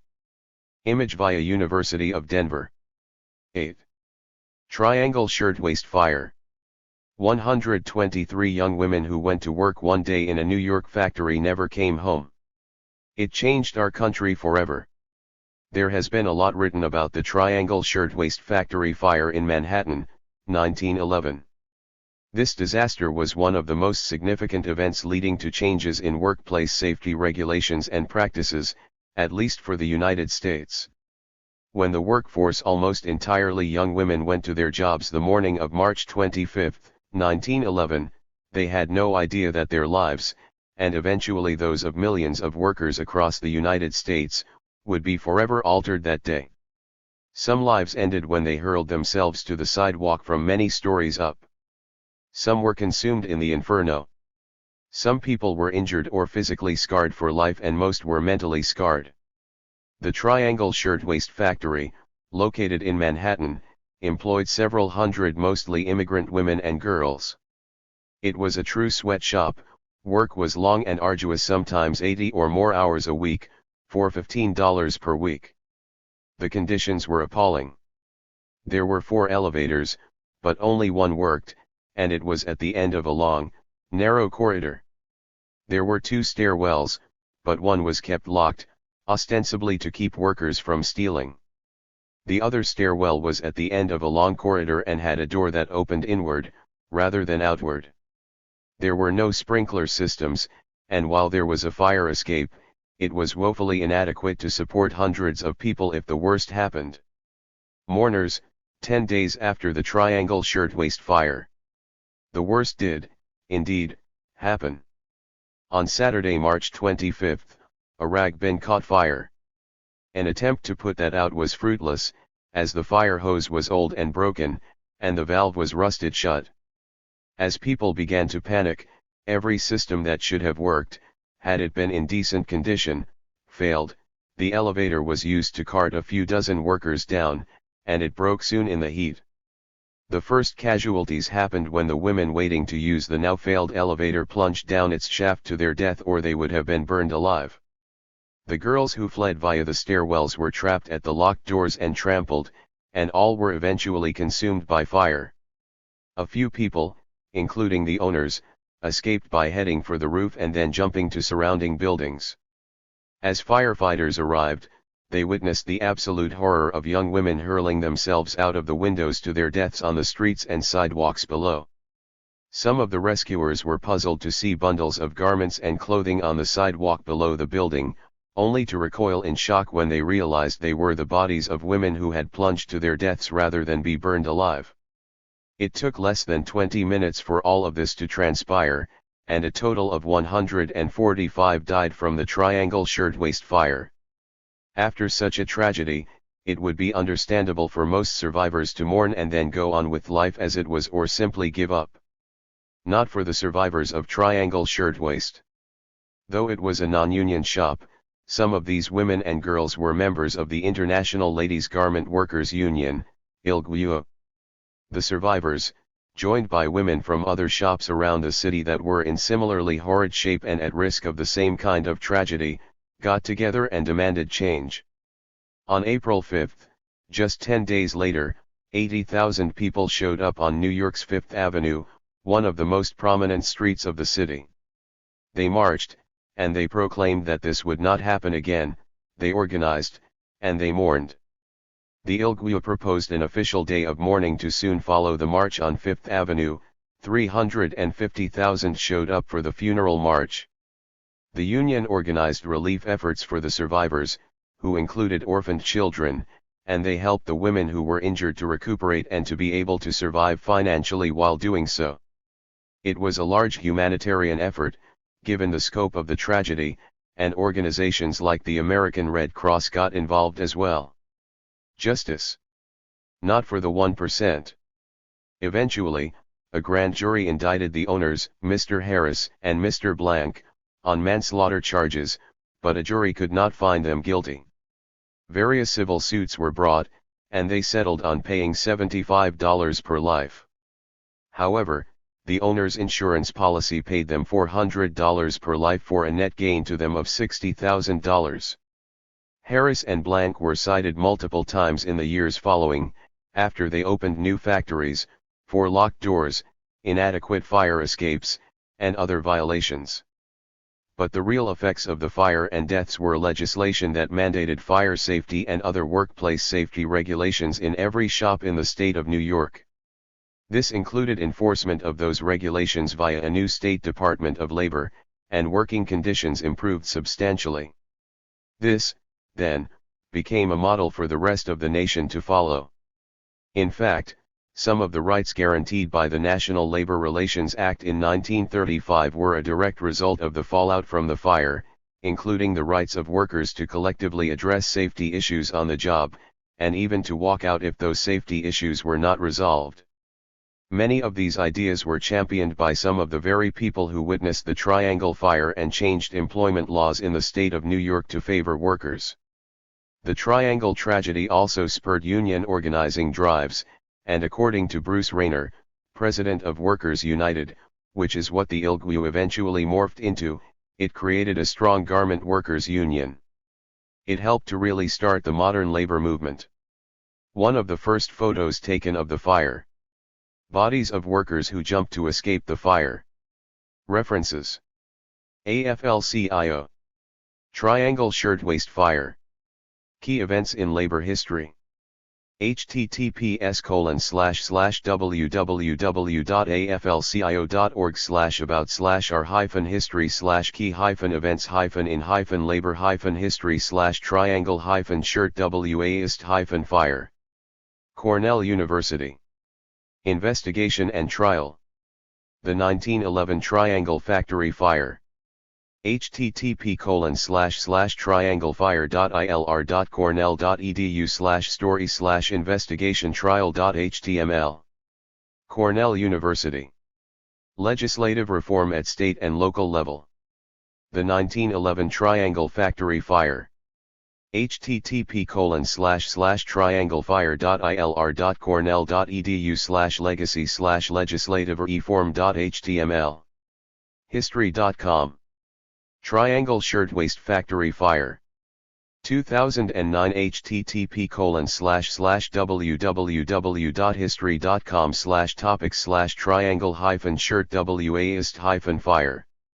Matthews, Karen. 1911 Triangle Fire remembered as spur to unions, safety laws. USA Today, March 22, 2011. http://usa-today.money/workplace/2011-money/money/workplace/2023-money-3-20-fire-remembered.htm. PBS, The American Experience, Triangle Fire http://www.pbs.org/wgbh/American Experience/film/triangle/number Part 01. United States Department of Labor. Aftermath. The Triangle Shirtwaist Factory Fire of 1911. https://www.dol.gov/shirtwas/aftermath.htm. 9. Christmas Eve, 1913. 59 children died on Christmas Eve, 1913, and it broke hearts around the world. In July 1913, more than 7,000 miners and members of the Western Federation of Miners, WFM, struck the C&H Copper Mining Company in Calumet, Michigan. It was largely the usual issues of people who worked for a big company during a time when capitalists ran roughshod over workers, in other words, a time when monopolies were a way of life. Strikers' demands included pay raises, an end to child labor, and safer conditions, including an end to one-man drill operations, which could lead to mine collapses and other safety problems, and a demand for support beams in the mines, which mine owners didn't want because support beams were costly, but miners killed in cave-ins do not cost us anything. 6 months without work left many of the miners' families with little food for the holidays and no money for gifts, so the Ladies' Auxiliary of the Western Federation of Miners held a Christmas party for the kids. On Christmas Eve, 1913, 500 children and 200 adults came to the party, held on the second floor of Calumet's Italian Hall. The only way in and out was a very steep stairway that led to the only door. As darkness fell and people began to go home to their family celebrations, some of the children gathered around the stage as presents were passed out for many. It would be the only gift they'd receive this year, and they knew it. In the middle of this festive celebration, someone, possibly more than one person, opened the door at the bottom of the staircase and yelled, "Fire!" A one-man drill operation. Some of the children who died in the tragedy. Absolute chaos ensued. As everybody ran down the stairs to the exit, some tripped, and then others fell on top of them. Some at the time claimed the door was blocked from the outside, though this has been disputed ever since. Regardless, children and adults were trampled, then suffocated, by the throng of bodies trying to escape the fire which didn't actually exist. In all, 73 people, including 59 children, died, most of them Finnish immigrants. The youngest was Raphael Leeser, 2.5 years old. The oldest was Kate Pitteri, 66 years old. Some families lost all of their children, like Frank and Jospa Clarick, who buried their 3 daughters, Christina, 11, Maria, 9, and Katerina, 7. Their little crosses are lined up in a row over their graves in a cemetery west of Calumet still today. The culprit or culprits who yelled into the hall that day to cause the tragedy were never identified, but it's widely suspected that it was allies of mine management or the owners, who did so to disrupt the miners' party. It was never clear whether they knew what would happen by causing the stampede of human beings, and nobody was ever prosecuted or even arrested for causing the massacre. It is always thus: those with money and power control the narrative, silence the truth, and thwart justice. Italian Hall was demolished in the 1980s, but especially during the holiday season, the people of Calumet still talk of that night, more than 100 years ago, when so many innocents perished. Partly because a lot of miners left the town of Calumet after this tragedy, the strike didn't accomplish what the miners wanted. However, it's considered a turning point for Union strength in Michigan's copper country. One can imagine that Remember Calumet was the rallying cry on the minds and in the hearts of Unions all around the area for decades afterward. In 1941, Woody Guthrie got an idea for a song about the tragedy, which he called 1913 Massacre. Ella Reeve Mother Bloor's eyewitness account in her 1940 book, We Are Many, inspired him to write the piece. Mother Bloor was a labor organizer who was active in the Western Federation of Miners, the union that represented the people who were on strike in Calumet. Italian Hall, Calumet, Michigan. Image via Michigan Tech Archives. 1913 Massacre. Words and music by Woody Guthrie. Take a trip with me in 1913. To Calumet, Michigan, in the Copper Country. I will take you to a place called Italian Hall, where the miners are having their big Christmas ball. I will take you in a door and up a high stairs. Singing and dancing is heard everywhere. I will let you shake hands with the people you see. And watch the kids dance around a big Christmas tree. You ask about work and you ask about pay. They'll tell you they make less than $1 a day. Working the copper claims, risking their lives. So it's fun to spend Christmas with children and wives. There's talking and laughing and songs in the air. And the spirit of Christmas is there everywhere. Before you know it, you're friends with us all. And you're dancing around and around in the hall. Well, a little girl sits down by the Christmas tree lights to play the piano, so you gotta keep quiet. To hear all this fun, you would not realize that the copper boss's thug men are milling outside. The copper boss's thugs stuck their heads in the door. One of them yelled and he screamed, "There's a fire." A lady, she hollered, "There's no such a thing. Keep on with your party, there's no such thing." A few people rushed, and it was only a few. It's just the thugs and the scabs fooling you. A man grabbed his daughter and carried her down. But the thugs held the door and he could not get out. And then others followed, 100 or more. But most everybody remained on the floor. The gun thugs, they laughed at their murderous joke, while the children were smothered on the stairs by the door. Such a terrible sight I never did see. We carried our children back up to their tree. The scabs outside still laughed at their spree. And the children that died there were 73. The piano played a slow funeral tune. And the town was lit up by a cold Christmas moon. The parents, they cried, and the miners, they moaned. See what your greed for money has done. 10. Christmas truce.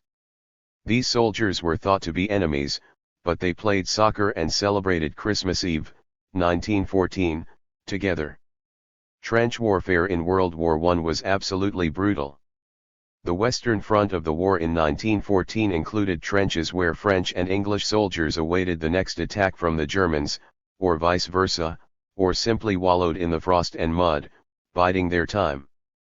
They were within less than the length of a football field, in some places as close as 60 to 80 yards from the enemy. So close that the soldiers could sometimes hear each other talk, or cough, or even sing. The region between the men, past the barbed wire, was known as No Man's Land, and it's where, one Christmas Eve, some of them met as humans rather than as enemies. Early on in the war, there was some fraternization between the enemy lines, with soldiers from England and France making contact with their enemies from Germany. They exchanged cigarettes, chocolate, and whiskey, learning some words of each other's languages, maybe even some curse words, and tossing verbal jabs back and forth. Eventually, some soldiers agreed to leave one another alone and get out of the disease and death-ridden trenches to exercise or just enjoy breakfast in the morning rather than shoot at each other. There were widespread calls for peace that holiday season, with even Pope Benedict XV asking for a Christmas truce on December 7, 1914, with these words, that the guns may fall silent at least upon the night the angels sang.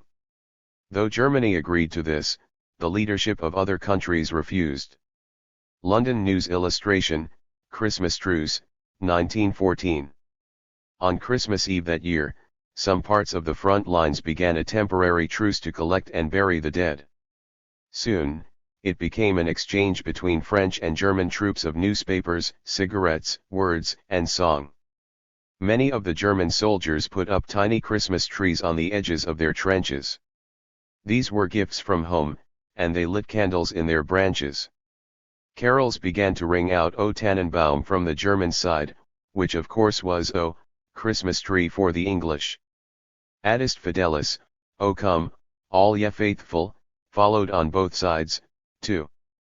Forever after referred to as the Christmas truce, it spread to many sections of the Western Front that night, and came to symbolize the feelings shared by many soldiers that this war was not something they'd chosen to fight in, and that these men were not people they wanted to shoot at, and perhaps they'd rather be celebrating with them. As they got to know each other, you can imagine the soldiers wondering who was in their sights when they pulled the trigger. It probably even stopped some of them from doing just that. Was the human being in their sights across the way someone they had just shared a chocolate bar with the previous day, while learning a few words of his language? Or hearing, in broken English/French/German, about their family back home? It rather humanized the soldiers to each other. In some places up and down the lines, the truce lasted until New Year's Day. Eventually, the high command on both sides, hearing of the troops that had met on Christmas Eve of 1914, issued orders for such things to cease. Because of course. And sadly, just a few years later, the war had become so brutal and the casualties so massive that this kind of fraternization no longer happened. It was as if a silent shroud had descended between the men that turned them into something other than what they were that night, fellow human beings, very much alike. Immortalized in the John McCutcheon song Christmas in the Trenches, the event has inspired many to rethink why we do what we do to each other as human beings when we fight in wars. Featuring the fictional Francis Tolliver but based on the true story of the Christmas truce, the closing lyrics of the song sum it up perfectly. My name is Francis Tolliver, in Liverpool I dwell. Each Christmas come since World War I I've learned its lessons well. That the ones who call the shots won't be among the dead and lame. And on each end of the rifle we're the same. Author's note: while almost everything in this book is about American workers and soldiers, this particular part of history took place before the United States entered WWI in 1917. Including this chapter is intentional, because it shows the ability of soldiers to see beyond their weapons and realize what it is they are impelled to do to each other. McCutcheon's lyrics say it best: the ones who call the shots won't be among the dead and lame / and on each end of the rifle we're the same. That is the spirit in which the story is offered. Also, I like to think that, if it were US soldiers that Christmas Eve, they'd have been right there with the Allies, offering their cigarettes and candy and trading stories with the enemy. Weihnachtsfried, Christmas peace. 11. The Battle of Blair Mountain. It ended when federal troops were called against 13,000 miners. It was civil war in the hills. What happens when you decide to mess with a bunch of hardscrabble miners and take away their jobs, their wages, their food, and their houses? Well, what actually happened was the West Virginia Mine Wars, as they're still referred to today. Like many stories included here, the West Virginia Mine Wars are critical to understanding the history of the labor movement in the United States. The Battle of Blair Mountain, for example, was and still is the most violent labor confrontation in history, in which Union-supportive coal miners fought against local government and a coal company-funded militia, eventually involving the U.S. Army. Coal country, West Virginia. In the late 1800s in West Virginia, it wasn't easy to be a coal miner. For starters, mining wasn't just a job, it was a way of life, and a hard way of life, at that. You lived in a company town, bought all your food and supplies at the company store, were paid in company money called scrip, sent your kids to the company school, read the company paper, obeyed the company-employed police, on and on. Because the coal companies controlled every aspect of the miners' lives, the companies could do whatever they wanted, pay as little as they felt like, teach what they felt like, wrap the miners in a cycle of bare-bones survival as they saw fit, and even turn out whole families into the rainy night, if the miner who lived with them dared challenge the status quo or utter the word union within earshot of anybody who wanted to be a stooge for big coal. Coal cars near the company store, McDowell County, West Virginia. The job was rife with danger. Fatal accidents were frequent, and illnesses such as black lung disease claimed miners and their families alike. As the decades wore on, the owners of these coal companies kept raking in the profits. The fledgling United Mine Workers of America, UMWA, began to gain a foothold in many parts of the country, including West Virginia, and the Union fought for a better way of life for these people. But southern West Virginia stayed mostly non-union, and the coal companies were quite determined to keep it that way. The stakes were high, as was the tension between workers and their bosses. It eventually exploded into what is to this day the largest armed insurrection since the Civil War. Inception, Print Creek. The Paint Creek Cabin Creek strike of 1912, near Charleston, West Virginia, was the first major demonstration of the violence to come as miners and their families stood up for their rights. Coal miners were fed up with the low wages and the poor working conditions, loading tons of coal for weeks, months, and years on end in the cramped, dark mines, only to find themselves deeper in debt at the end of each day, living in company towns. The miners demanded the right to unionize, the right to free speech and assembly, the right to be paid accurately and in real US dollars rather than the company scrip, and more. They were tired of being cheated out of their already meager wages. You see, being paid by the ton and having no access to scales, they had no choice but to take their earnings at the word of the company weighmen. 16 tons. Nah, that's only 12 today. You got a problem with that. West Virginia coal mine. When nearly 10,000 miners finally went on strike, their protests were largely nonviolent. Until, that is, the mine operators called in the notorious Baldwin Felts Detective Agency to break up the strike. More than 300 armed men descended on the area on behalf of Baldwin Felts. Beatings were common, and sniper attacks and sabotage were also used. Union-sympathetic miners and their families were often forcefully taken from their homes and tossed into the hills to live in tents and tent colonies, and inside these tents, people were starving. Typical coal miner dwellings, McDowell County, West Virginia.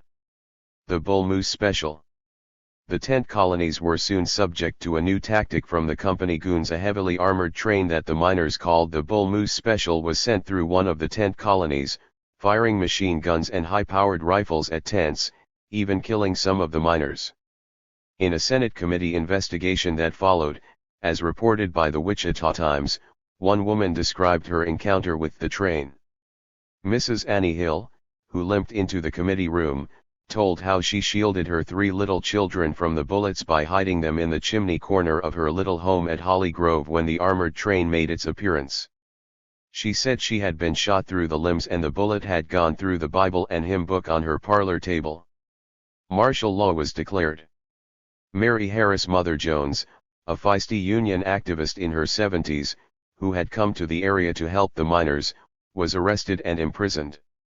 After nearly 12 months, at least 50 people lay dead. The number grew when counting those who had succumbed to starvation and sickness from the near siege-like conditions in the tents and on the streets.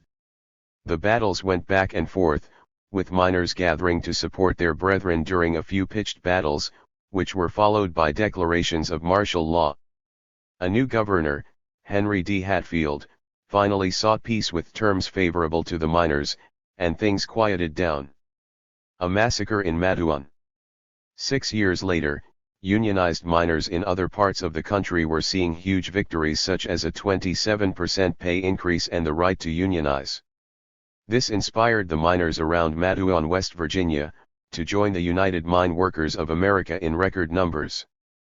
By the spring of 1920, 3,000 Matawan miners had joined. The Stone Mountain Coal Company quickly retaliated. This time, the miners had key public officials on their side, both the mayor and Sheriff Sid Hatfield. So when the coal company called in the Baldwin Felts men, or the Baldwin Thugs, as the miners knew them, Sheriff Hatfield met them at the train station. After a brief verbal tussle, the Baldwin thugs carried on, throwing 6 mining families and all of their possessions out of their homes and into the rain. Word spread fast, and soon an enraged group of miners headed to the train station where Sheriff Hatfield had promised to arrest the Baldwin men. The two forces came together on the steps of the Chambers hardware store. When the dust had settled, the mayor was shot, 7 Baldwin Felts detectives were killed, and 2 miners were dead. Sheriff Hatfield, who claimed credit for the deaths of 2 Baldwin thugs, became a hero.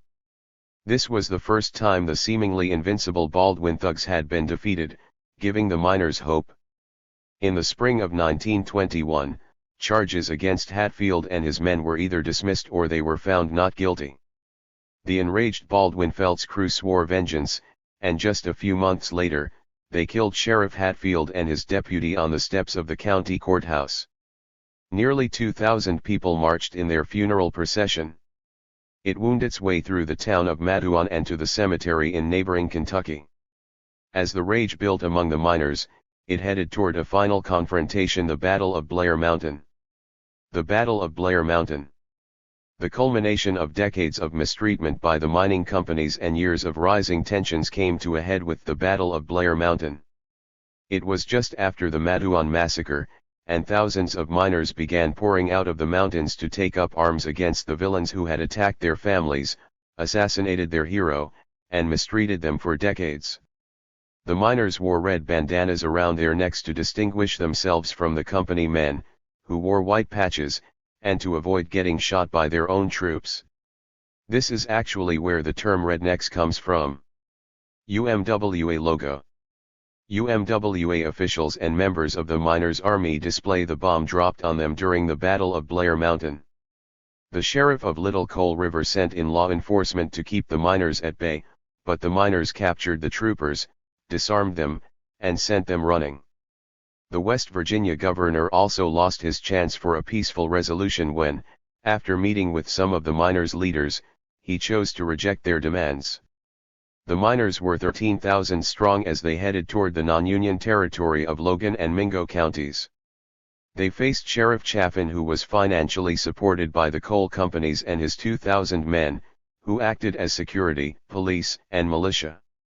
Chaffin stationed many of his troops in the hills around Blair Mountain, West Virginia. From there, Chaffin dropped tear gas and pipe bombs on the miners. For a moment, it seemed like the confrontation might come to an end when a ceasefire agreement was made, and many of the miners began to head home. But the ceasefire broke when Sheriff Chaffin's men were found shooting miners and their families in the streets of Sharples, West Virginia, just beyond Blair Mountain. Blair Mountain fighters turning in their weapons. The feds are called up. On August 30, 1921, President Warren Harding intervened, placing all of West Virginia under martial law. Harding sent 14 planes to West Virginia that were fully armed for combat but were only used for surveillance. According to Robert Shogan, the federal force that mattered most were the infantry units that began arriving. On September 2, some 2,100 strong.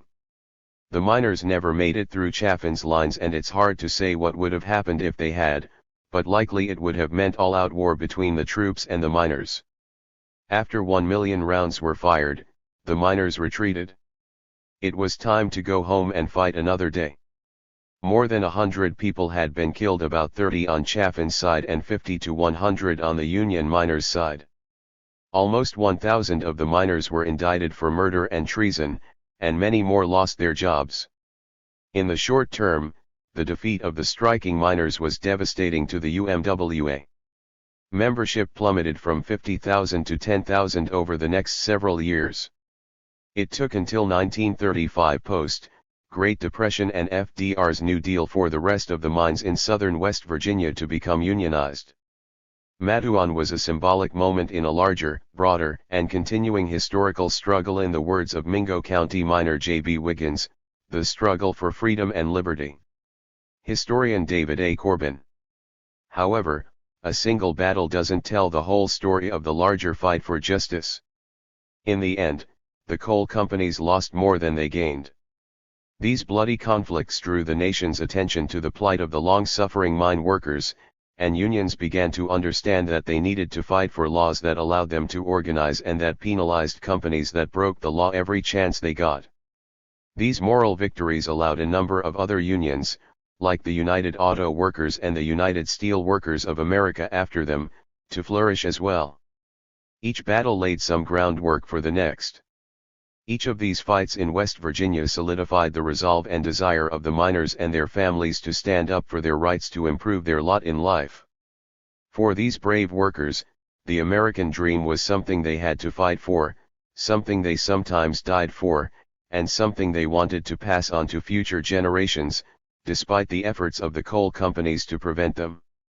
Nearly 100 years after workers laid down their lives for the right to fair employment, their story has taken root inside the building that used to be the Chambers hardware store in downtown Mattawan. The first museum to tell the story of these brave people opened in 2015. 12. Tulsa, Oklahoma. Ever heard of Black Wall Street? There's a reason you might not have. In 1921, the Greenwood District neighborhood of Tulsa, Oklahoma, was the site of one of the most devastating massacres in the entire history of United States. It was a massacre so ghastly it was hidden from textbooks and even oral histories for decades. As we struggle today to understand contemporary violence against African Americans, it's especially important to know this history and to try to understand what happened, and to realize that in the course of just a night or two, that history was brutally stolen from them.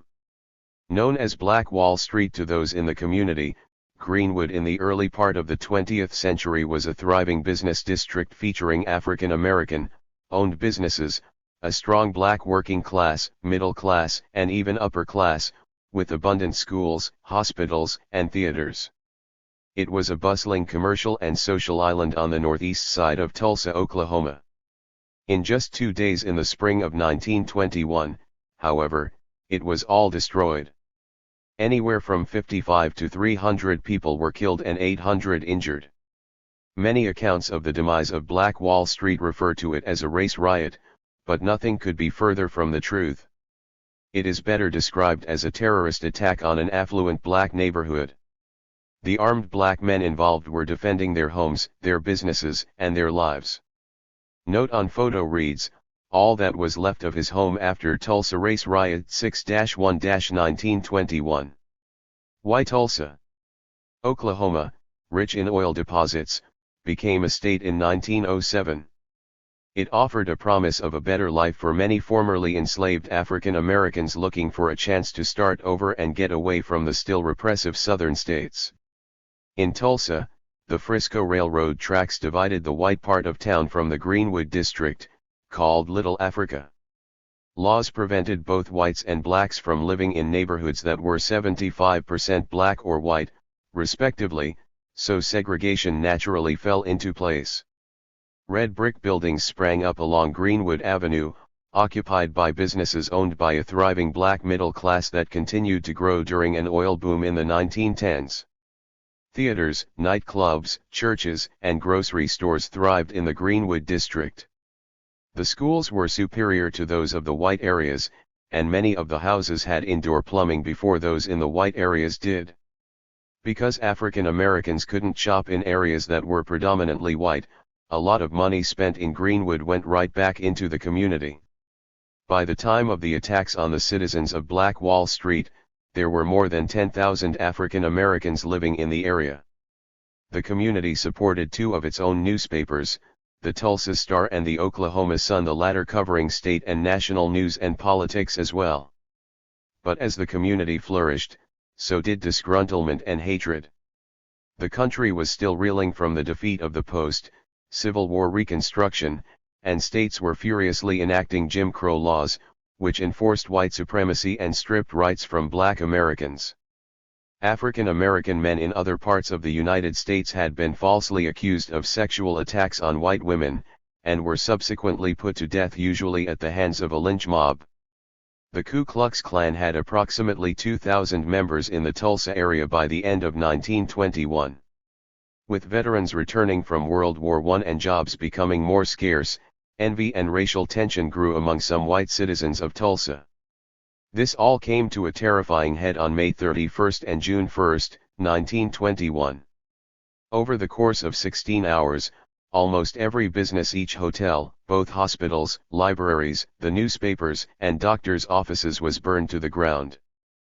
Police detained and arrested 6,000 of the 10,000 African Americans who lived in the Greenwood district. 9,000 of them were left homeless. 35 city blocks, comprising 1,256 residences, were razed. In today's dollars, it was the equivalent of $30 million in damage. Family fortunes vanished overnight. Estimates of the dead vary, from 55 to 300. Several prominent black businessmen and doctors were killed, including A.C. Jackson, recognized as one of the best surgeons of his time by the Mayo brothers, two of Tulsa's most important pioneers. Jackson was shot after he had surrendered to some of the mob to protect his family and was being taken to the jail. Nobody was ever found guilty of his murder. The spark.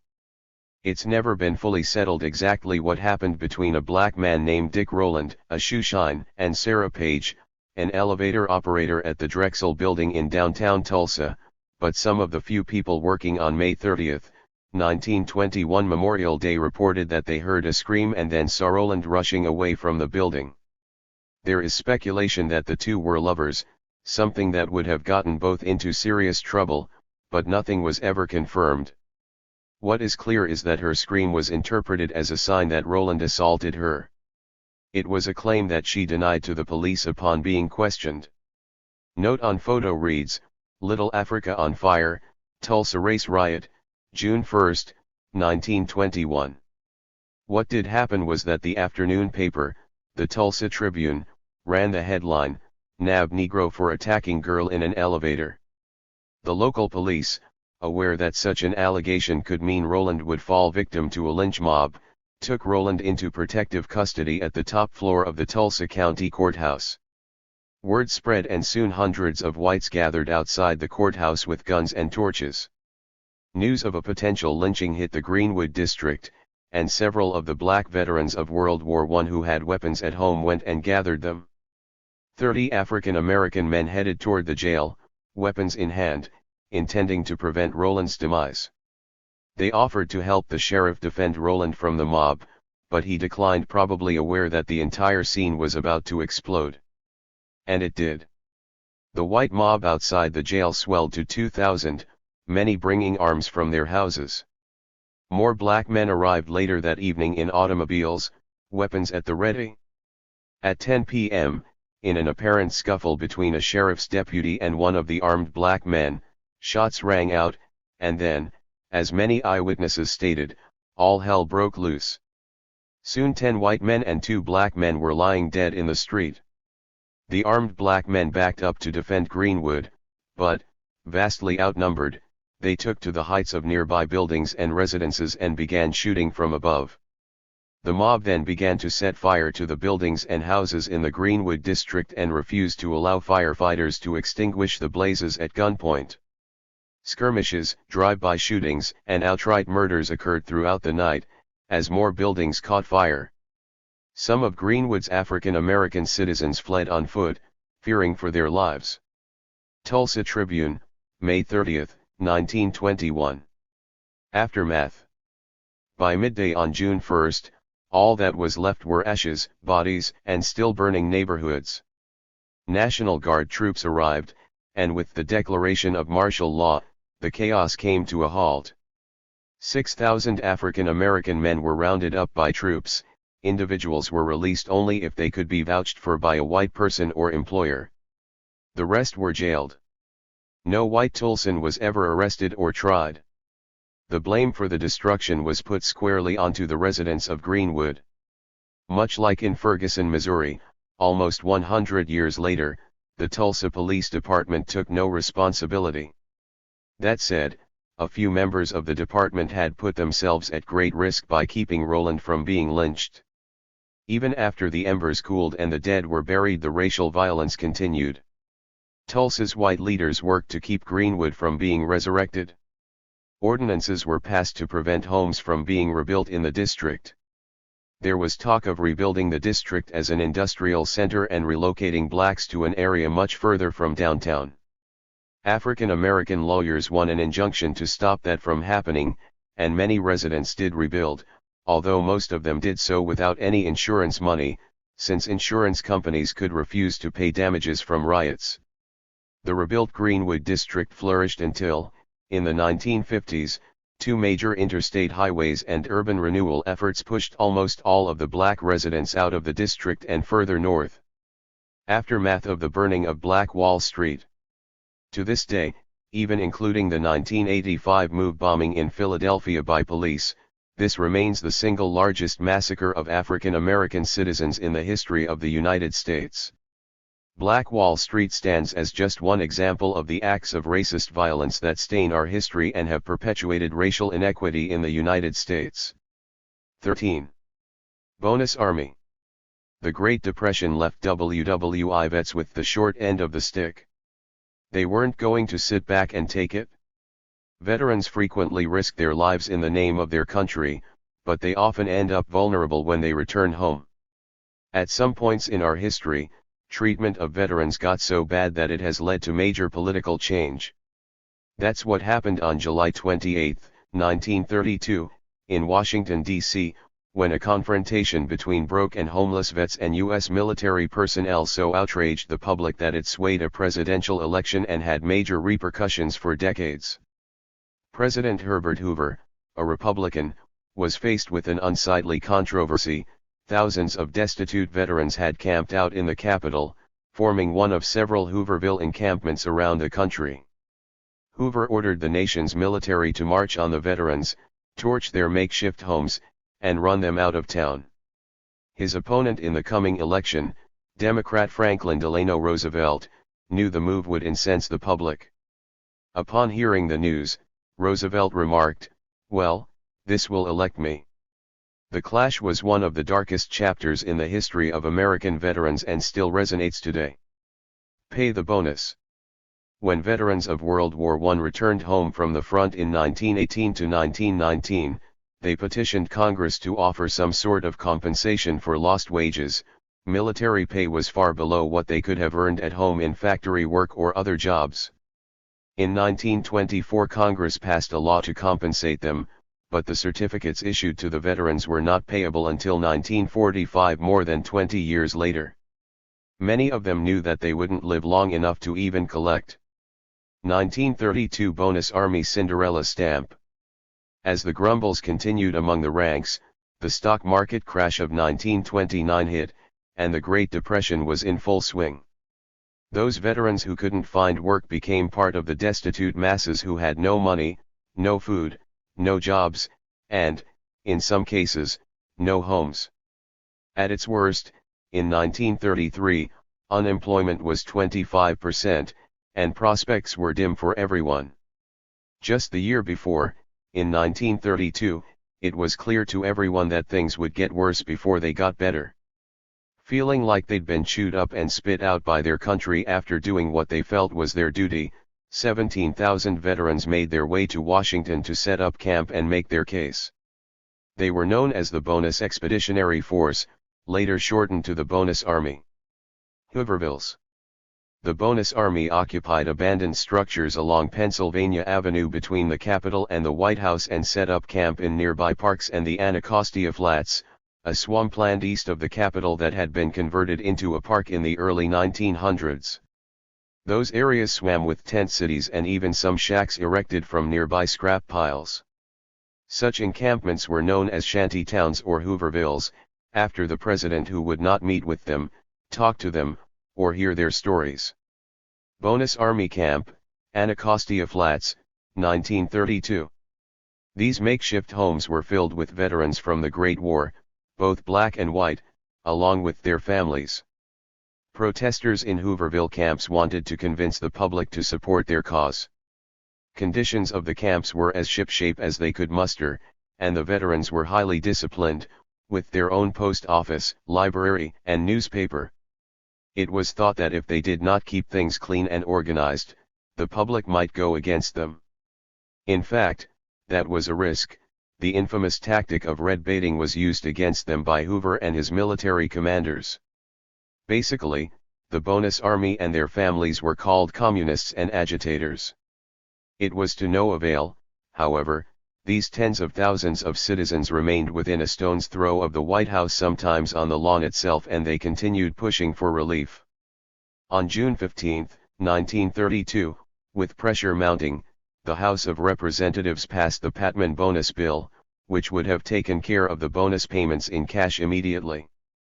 But in what sounds like something out of today's headlines of partisan politics, the Senate shot it down 2 days later, by a vote of 62 to 18.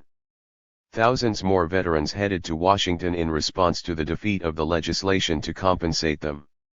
Bonus Army camped out on the Capitol lawn. Cops versus veterans. Initially, the local police were cooperative and even sympathetic to the vets.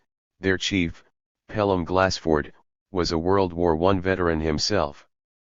But by the end of July, some of the officialdom in D.C. had grown weary of the camps and what they represented. On July 28, Secretary of War Patrick Hurley ordered police to evacuate the buildings that the veterans occupied. In the skirmish that ensued, 2 veterans were killed. Hoover then made the fateful order: the Army would rout the veterans from the city entirely. It was none other than General Douglas MacArthur, with the help of Major Dwight Eisenhower, who removed the 1932 Bonus Army from the city, with an assist from Major George Patton, who was in charge of the cavalry brigade that headed the action. They first cleared the abandoned buildings, then MacArthur made a decision to follow the veterans into the Anacostia Flats. Hoover, sensing the political catastrophe this entire episode might create, twice sent word to MacArthur not to cross the 11th Street bridge that led to the flats. MacArthur ignored Hoover's suggestions and moved his troops ahead anyway. The soldiers marched on the veterans and their homes, setting the tents and shacks ablaze as they cleared them out. Bonus Army members heading to Washington, D.C., atop a freight train, 1932. Tear gas canisters flew ahead of them, bayonets flashed in the sun, a machine gun brigade brandished its terrifying weapons, and a half-dozen tanks lined up behind them for visual reinforcement. It was full-on assault, and it routed the tired residents of Hooverville. When it was all over, at least one baby died from the tear gas, and one veteran's wife miscarried from the same. Added to this toll were the 2 veterans killed by police a few days earlier and 54 injuries from both skirmishes. Almost immediately, MacArthur held a press conference where he tried to perform impromptu damage control, claiming the Bonus Army was composed of revolutionaries and communists and that they had threatened the very institution of government. Hoover's statement the next morning called into question the patriotism and loyalty of the veterans. That was a big mistake, as it didn't work. The general public held the whole episode against Hoover during the presidential elections that year. In newsreels at movie theaters nationwide, a chorus of boos would erupt when news of the military action against veterans hit the screens. Roosevelt was elected by a massive margin later that year. In addition, the Democrats won significant majorities in both houses of Congress. The country was not only tired of the Great Depression, but the fallout from debacles such as the Bonus Army worked against Hoover and his fellow Republicans as well. While FDR did not himself publicly support the Bonus Army, he did not forget the political cost exacted by actions such as those perpetrated by Hoover. Soon after his election in 1932, FDR established the Civilian Conservation Corps, which created jobs for 25,000 veterans and other Americans. Similarly, when a smaller Bonus Army went to D.C. a year later, rather than send troops, he sent his wife Eleanor to meet with them. Police taking on bonus marchers, 1932. In 1936, Congress passed legislation to honor all bonus payments 9 years early. Ultimately, the plight of veterans led to the Servicemen's Readjustment Act of 1944, known as the GI Bill of Rights, which offered multiple benefits, including college education for veterans, though it was rife with racial bias against African Americans until at least the 1960s. Politicians risk a lot when they treat veterans with callousness and worse. When unemployment benefits, food stamps, or other programs that help veterans are slashed, there are ramifications, and when deplorable conditions at VA hospitals are brought to light, it casts a shadow on whatever administration is in power at the time. The story of the bonus army should make politicians more compassionate when it comes to veterans issues, but it shouldn't have to come to that. Veterans, like everyone else, have a right to a good home and a good job in the United States of America. 14. The Minneapolis General Strike of 1934. It began with truck drivers who wanted a union. They became Teamsters. Traditional unions or workers' groups in Minneapolis in 1934 were a little stodgy, didn't push too hard for workers' rights, and were happy maintaining the status quo. Enter Teamsters Local 574. It was the kind of union that felt the strong need to include inside workers as well as truck drivers and helpers as members.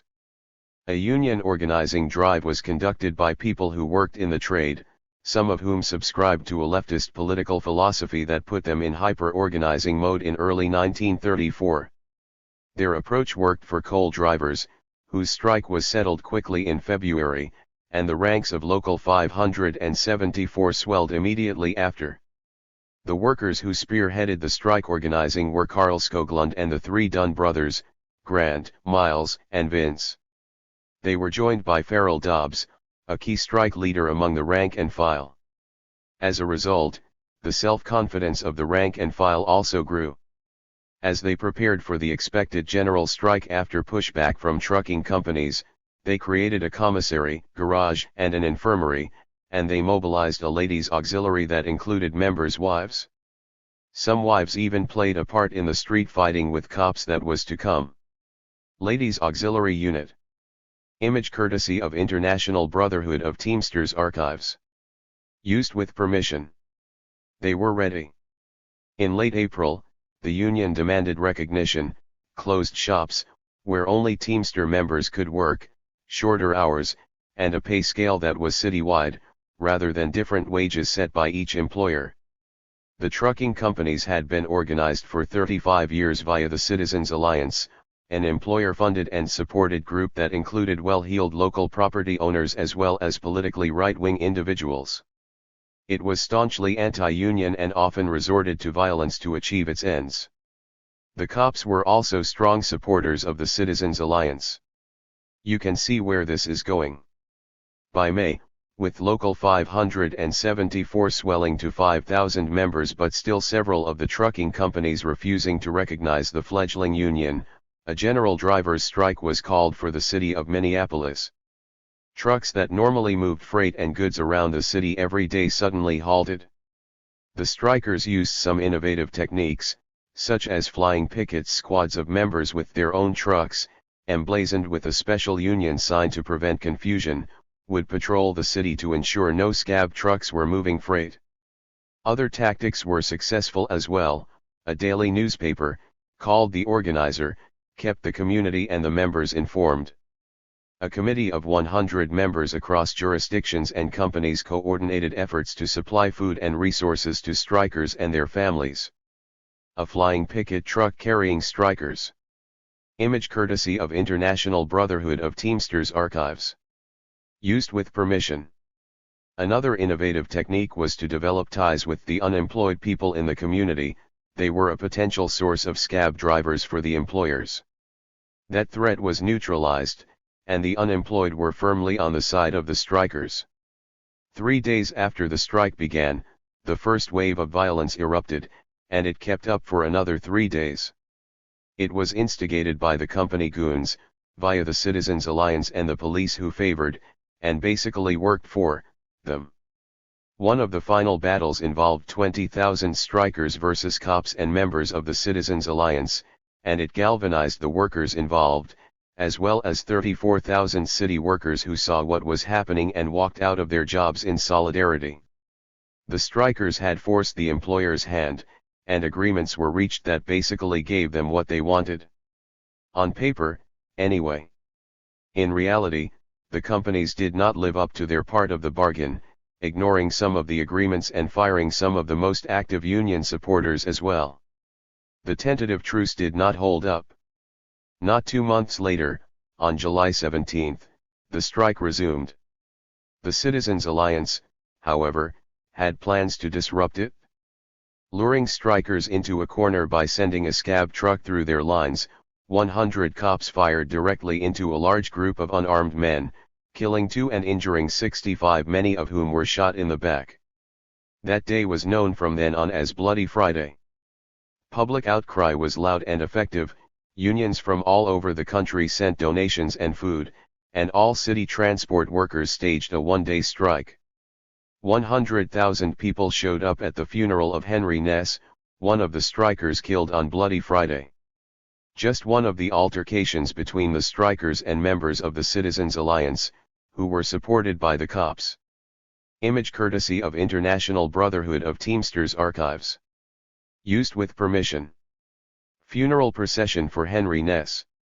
Image courtesy of International Brotherhood of Teamsters Archives. Used with permission. As frequently happens in situations like these, the governor stepped in, declared martial law, and sent 4,000 National Guard soldiers to keep things from escalating, in other words, to help break the strike. They assisted in ushering scab trucks to their destinations. Picketing was banned. Another general strike was called for August 1, in direct defiance of martial law and the governor. In response, the troops were sent to Union headquarters to arrest as many of the Union leaders as they could find. This enraged Union members and their supporters even more, and 40,000 of them marched to the stockade where their comrades were being held, demanding their release. They were indeed set free, and the Union headquarters office was returned to Local 574 from the hands of the Guardsmen. In the end, the powerful Citizens Alliance had been broken. The employers agreed to the Union's major demands, including wage increases, Union protection in their existing workplaces, barns, they're sometimes called a throwback to when Teamsters drove horse-drawn wagons rather than trucks, and a recognition that the Union could and would organize inside workers, as well as others across jurisdictions. Minneapolis had become a Union town, and it still has a strong Teamster presence today, all across the state. Last, this kind of violence against workers trying to join a union was one of the main arguments in favor of the National Labor Relations Act, guaranteeing workers the right to organize and bargain, which was made into law in July 1935. Battle, Strike 1934. 15. Sitting down, striking Flint. These images might look like some lazy workers, up to no good. But they're actually heroes. The United Auto Workers, UAW, was formed in 1935, about the same time the National Labor Relations Act, NLRA, was made into law. The NLRA was Washington's way of getting some labor peace after decades of struggle that at times got violent. It more or less made it clear that unions could, in fact, organize legally. The UAW had previously held strikes in various small plants, but after the NLRA was enacted, the union made a conscious decision to go after a huge target, the biggest and most powerful, in fact. General Motors, GM, was the choice. On the job. The issues that affected auto workers, especially at the plants the UAW chose, were as follows. Deadly working conditions. On-the-job injuries ended with the workers cast aside like scrap metal, with no compensation for injuries. There wasn't even a medical station in the plant. As one of the people who worked there said later, there wasn't a man coming out of that mill without having a couple fingers cut off. Frenetic assembly line speeds. Sometimes they were so fast that workers actually passed out. And nothing, not even a death or injury, would stop the lines. No vacation time, no overtime pay, no sick days, and no workers' compensation. And you could be fired for any reason at all, or laid off for months without pay because they were changing models. No breaks. In the summer of 1936, which had a heat wave of sorts, this was especially a problem. Hundreds died on the line at various plants due to heat exhaustion. This strike was not about money, it was about humane treatment on the job and recognition of the union. Sit-down strikers guarding the window entrance to Fisher Body Plant No. 3, 1937. Target locked, Fisher Body Plant No. 2. The Union identified two targets, a plant in Flint, Michigan, that produced dies from which car parts were stamped, and a similar plant in Cleveland, Ohio. If they could control the means of production, the rest would fall into place. One of the biggest of GM's plants was the production complex in Flint. The town was pretty much owned by GM. In fact, when one of the organizers checked into his hotel room, a phone call came for him within minutes. The anonymous caller told him to get out of town or he'd be carried out in a wooden box. The wheels were in motion for the UAW to strike the GM Fisher Body Plant No. 2 in Flint. It begins. Events changed that plan, or, rather, accelerated it when two brothers were fired at the Cleveland Fisher Body Plant, which happened to be the second primary UAW target, and the rest of the workers there spontaneously walked out in support. The UAW saw an opportunity. It declared it wouldn't settle things in Cleveland without getting a national contract covering all of GM's plants. Meanwhile, GM was planning to move machinery out of the Flint plant in anticipation of what was coming. The workers acted swiftly and decisively, and in an historic move, on December 30, 1936, they simply stopped working and sat down. Soon, other plants joined the strikes. In all, tens of thousands of workers eventually joined the actions. So began the sit-down strikes that would define the UAW for generations to come. Until that point, strikes were usually done outside facilities. The sit-down was a relatively new tactic, and it worked because it kept management and strike breakers from entering the plant. Production came to a screeching halt, at a time when demand for automobiles was high. Government of the people, by the people. The workers had their own system of governance, including a mayor, and departments such as postal service, sanitation, organized recreation, information, and even a kind of court system. Many of the rank-and-file workers who led the strike in Flint were members of the Socialist and Communist parties, which meant they were highly organized and understood the need for struggle. The Women's Emergency Brigade, composed of striking workers' wives, was key to helping build and sustain support for the strike. This was a highly coordinated strike, and it needed to be. GM used every tactic it could to force the strikers out of the plant, including cutting electricity, heat, and food. Support for the strikers grew in the community. Outside vendors provided food, and a sympathetic local restaurant served up meals for all 2,000 strikers each day. The strikers' lives were intertwined with those of the community and small businesses around the plants, and that meant a sort of natural David and Goliath situation, with GM as the giant to be slayed. Quick, send in the cops. Don't bother, they're here. As in many strikes at the time, GM arranged for the police to try to get the strikers out of the plant. Strikers met them with fire hoses and car parts, keeping the cops at bay for hours. When police hurled tear gas into the building, the Women's Emergency Brigade smashed the windows to let air into the factory. National Guard with machine guns, overlooking Chevrolet plants No. 9 and No. 4. It got to a point that Washington was summoned to break the strike. Though Vice President John Nance Garner was in favor, President Franklin D. Roosevelt refused to break the strike, instead asking GM to settle and recognize the union. After pressuring local and district judges, GM received a court injunction against the strikers. The UAW ignored that and instead occupied another local plant to force GM's hand. As negotiations began between the UAW and GM, the Michigan National Guard was called in to keep the peace, by preventing police, workers, and strike breakers alike from entering the plants. The workers refused to yield. It worked. The strike lasted 44 days, and it showed that workers' power could be used to bring a giant to its knees. A contract was signed, and the UAW's reputation was sealed.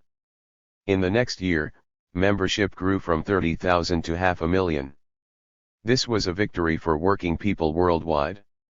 In fact, the BBC later declared it the strike heard round the world. 16. The Battle of the Overpass.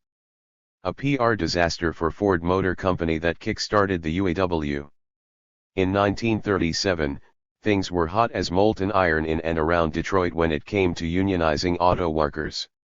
The National Labor Relations Act, established in 1935, gave workers a lot more rights when it came to organizing, and it included the right to distribute information at the gates of factories to get out the truth about what it meant to join a union and gain workers' rights. The UAW had seen some recent big successes at Chrysler and GM and was gaining ground with Ford, but the latter company fought hard against letting the union in. One of the key events that turned the tide, at Ford's massive River Rouge plant in Dearborn, Michigan, has been known ever since as the Battle of the Overpass. On May 26, 1937, the UAW decided to take action with an informational flyer and newsletter campaign talking about the newly won rights under the NLRA, as well as a campaign to raise wages from $6 for an 8-hour workday, $99 in today's dollars, to $8 for a 6-hour workday, $132 today. Sure, they were shooting high, but it was designed to get attention and to get Ford talking. The River Rouge plant, one of the largest of its kind in the world, had 9,000 workers that the UAW wanted to reach. After many workers took the flyers that the roughly 40 organizers had been passing out all day long, UAW organizers Walter Reuther, Richard Frankenstein, and 2 more gathered on the pedestrian overpass over Miller Road at Gate 4 of the plant for photos by Detroit News photographer James R. Scotty Kilpatrick. The Ford logo was behind them, which is why they chose that spot. Original flyer passed out at the gate, Ford River Rouge plant, 1937. Image via Walter P. Reuther Library. The Ford hired thugs arrive. Reuther is third from the right. Image via Walter P. Reuther Library. It was a fateful decision. Private security guards from Ford came out, by some estimates, as many as 40, and attacked them. The organizers were beaten, kicked, thrown downstairs, breaking the back of one of the men, and slammed into the ground. The photographer was also accosted by the guards, who demanded he turn over the photographic plates to them so they could be destroyed. In a brilliant move, he hid the actual plates under the seat of his car and gave them blanks. This turned out to be a crucial decision. After the battle was over, Ford immediately began to spin the incident to make itself look like the victim. The head of security for Ford, Harry Bennett, told Time magazine that the affair was deliberately provoked by union officials. They simply wanted to provoke a charge of Ford brutality. I know definitely no Ford serviceman or plant police were involved in any way in the fight. But as soon as Kilpatrick's photographs were developed, they hit the presses, and the tide turned quickly when newspapers all over the country featured the brutality of Ford's hired goons. Public opinion was firmly on the side of the workers. In fact, when Henry Ford's lawyers and Bennett were called in front of the newly established National Labor Relations Board on violating the National Labor Relations Act in dozens of ways, members of the press such as Kilpatrick gave the most damning evidence, along with Ford workers, who testified that if anybody who worked in the belly of the Ford beast expressed an interest at all in unionizing, they were fired immediately and escorted out of the plant. Above, the battle begins. Image via Walter P. Reuther Library. All of this happened in 1937, and Henry Ford finally realized he had to recognize the union and negotiate a contract. 4 years later, the UAW finally had its first collective bargaining agreement with Ford. The combined 1-2 punch of the publicity around the Battle of the Overpass and the National Labor Relations Board hearings gave Ford no alternative. The UAW went on to help create good union jobs and, eventually, help millions of people achieve a middle-class income with health insurance and pensions as well. Its peak membership was 1.5 million in 1979. What can we learn from this?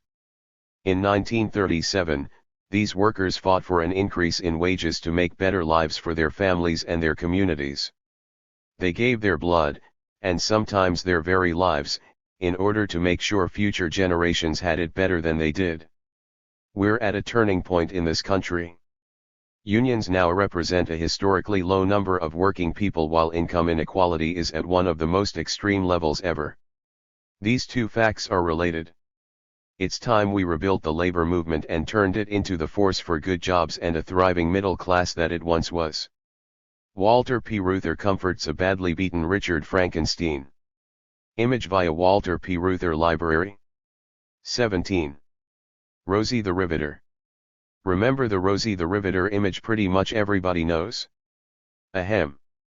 Rosie the Riveter was a figure that made it into at least one popular song, the cover of a Saturday Evening Post, the modern feminist movement, and the very cultural fabric of our country.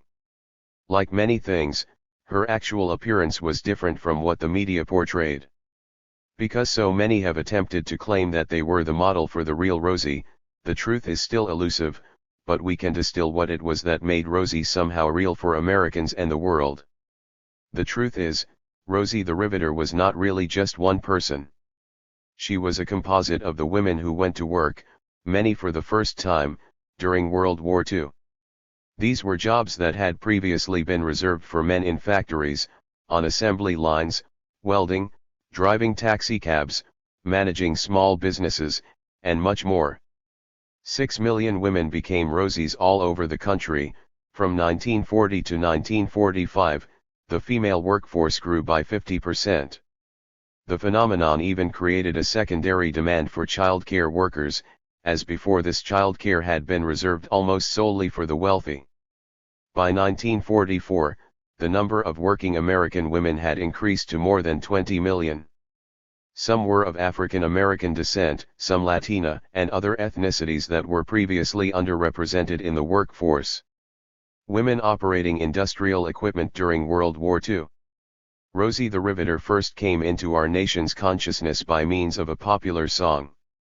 The effort to recruit women was being spun up as World War II saw more and more men going overseas. In 1942, Red Evans and John Jacob Loeb penned a song, Rosie the Riveter, about these women who were going to work in massive numbers. It was later recorded by several different artists and made famous by James Kern K. Kaiser. Then, Norman Rockwell painted this famous cover for the May 29, 1943, edition of the Saturday Evening Post. The model he used, Mary Doyle Keefe, died in 2015. Note how muscular and rugged she looks. It's a pretty stark difference between that and what has more recently become the popular image of Rosie the Riveter. In 1942, J. Howard Miller created the now famous poster for Westinghouse Co., which actually wasn't meant to be Rosie the Riveter, though it was meant to help the war effort as a morale booster. It wasn't until the early 1980s that this image became what most of us now think of as Rosie the Riveter. It was more or less adopted by the feminist movement, and it remains a popular symbol of women's power. The fact that women entered the workforce in record numbers during World War II didn't change the sexist attitudes of the times, however. The average pay for a man working in a wartime plant was $54.65 a week. For women, $31.21. Even though the war eventually ended and many of those servicemen returned to their old jobs, meaning that many women lost their industrial positions, this marked a turning point. Women had proved themselves in the workforce, and many of them didn't want to go back to being dependent on men for their income. Original Saturday Evening Post cover by Norman Rockwell. Westinghouse poster, 1942. Many Rosies were black women, including this drill operator on the A-31 Vengeance bomber, 1943. References: Brock, Julia, Jennifer W. Dickey, Richard J. W. Harker, and Catherine M. Lewis, eds. Beyond Rosie, a documentary history of women and World War II. Fayetteville, University of Arkansas Press, 2015. Metropolitan State University of Denver. Women and World War II https://msudenver.edu/campale/the Women's Army Corps/Women World War II. Straubel, Heidi A. Rosie the Riveter, Rose Wilman-Rowe, and Rose Benavida. American National Biography Online February 2000. http://www.anb.org/article/20/20-01920.html. 18. United Farm Workers. That time when 14 million Americans stopped eating grapes, because farm workers asked them to. A Latina woman named Dolores Huerta was the seed and a good part of the powerhouse behind what eventually became the United Farm Workers Union, which made huge improvements to the lives of largely migrant farm workers who worked the fields of California and, eventually, those of many other states. In the early 1950s, Huerta earned a college degree and then began teaching elementary school in Stockton, California, where she saw that her students, mostly children of farm workers, were living in poverty, without enough food or other basic necessities of life. She became one of the founders of the Community Service Organization in Stockton, which was instrumental in beginning to improve conditions for farm workers and to fight discrimination. It also helped people fill out tax forms, get children into schools, and study for citizenship. Also active in this effort were Gilbert Padilla and Cesar Chavez. Chavez was active in organizing area workers to become more politically engaged and try to improve their working conditions. The combination of Huerta's organizing and negotiating skills and the talents of Chavez, especially his dynamic leadership and public speaking prowess, made them nearly unstoppable. They formed the National Farm Workers Association, NFWA. Cesar Chavez, on the right, speaking at a rally in 1974. One of the key tactics to their success was going door to door and holding house meetings, which connected people in community-based, intimate ways. It worked. The big event that birthed the United Farm Workers was in 1965, when Filipino workers at Delano table grape growers struck, and the NFWA, who were mostly of Mexican descent, voted to join them. It was a rare instance of unity among two separate groups of workers with distinctly different heritages. They knew that employers often pitted workers in one area and type of farming against another whenever they demanded better wages and job conditions, so it was a prime opportunity for solidarity among the ranks. Cesar Chavez. This was also a critical time to use the tactic of community support to rally people who lived in the same areas as the farm workers, especially considering the political and financial resources that the grape growers would use against the workers. But what also helped immensely was the use of nonviolence as both a tactic and a moral principle to guide them. What ultimately got a national stage for the workers was a march, or peregrination, from Delano to Sacramento, the state capital, a march of 300 miles. With each town came a new crowd of supporters and new media attention. The action ended when one of the smaller grape growers agreed to recognize the NFWA in order to get away from the spotlight. Soon after, the NFWA merged with the UFW, and history was made. The national grape boycott was called in 1968, and at its peak, more than 17 million Americans had joined in the refusal to buy California grapes. A hunger strike by Chavez brought thousands of farm workers out to see him daily and to the evening religious masses. His action solidified their resolve and captured media attention. Senator Robert Kennedy came out to meet Chavez in a much publicized trip. It was on this journey that Kennedy announced he was running for president. Sadly, he was assassinated just a few months later. Dolores Huerta, image from Walter P. Reuther Library, Wayne State University. Flag and logo of the UFW. With the combination of public awareness of the grape boycott and support from other unions like the United Auto Workers, UAW, and American Federation of State, County, and Municipal Employees, AFSCME, which provided financial assistance to the strikers, Delano finally came to the table in 1969 and agreed to a new contract. The boycott had been extremely effective, but it was over. The settlement provided a number of things that these workers had been seeking for decades. An end to the abusive system of labor contracting, which meant jobs could be assigned by favoritism and bribery. Now, they had a hiring hall, with guaranteed seniority and hiring rights. Protection from the pesticides that had sickened and killed many farm workers. Wage increases. Fresh water and toilets in the fields, previously scarce commodities. A medical plan so farm workers could access health benefits.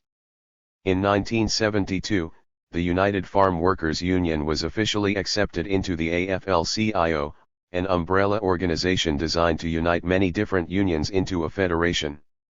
A movie about the UFW and Cesar Chavez was released in 2014, and Dolores, a film about Dolores Huerta, premiered in late 2017. Farm workers continue to organize to improve their communities and their lives. Here, a child rallies in support of the Coalition of Mfmokele Workers, a human rights organization. 19. The Stonewall Rebellion. A civil rights battle for the times. In the 1950s and 60s, being gay was considered un-American. Funny how that term, un-American, is so often used to try and scare people away from gaining their rights, isn't it? Those were hard times for gay and transgender people in the United States.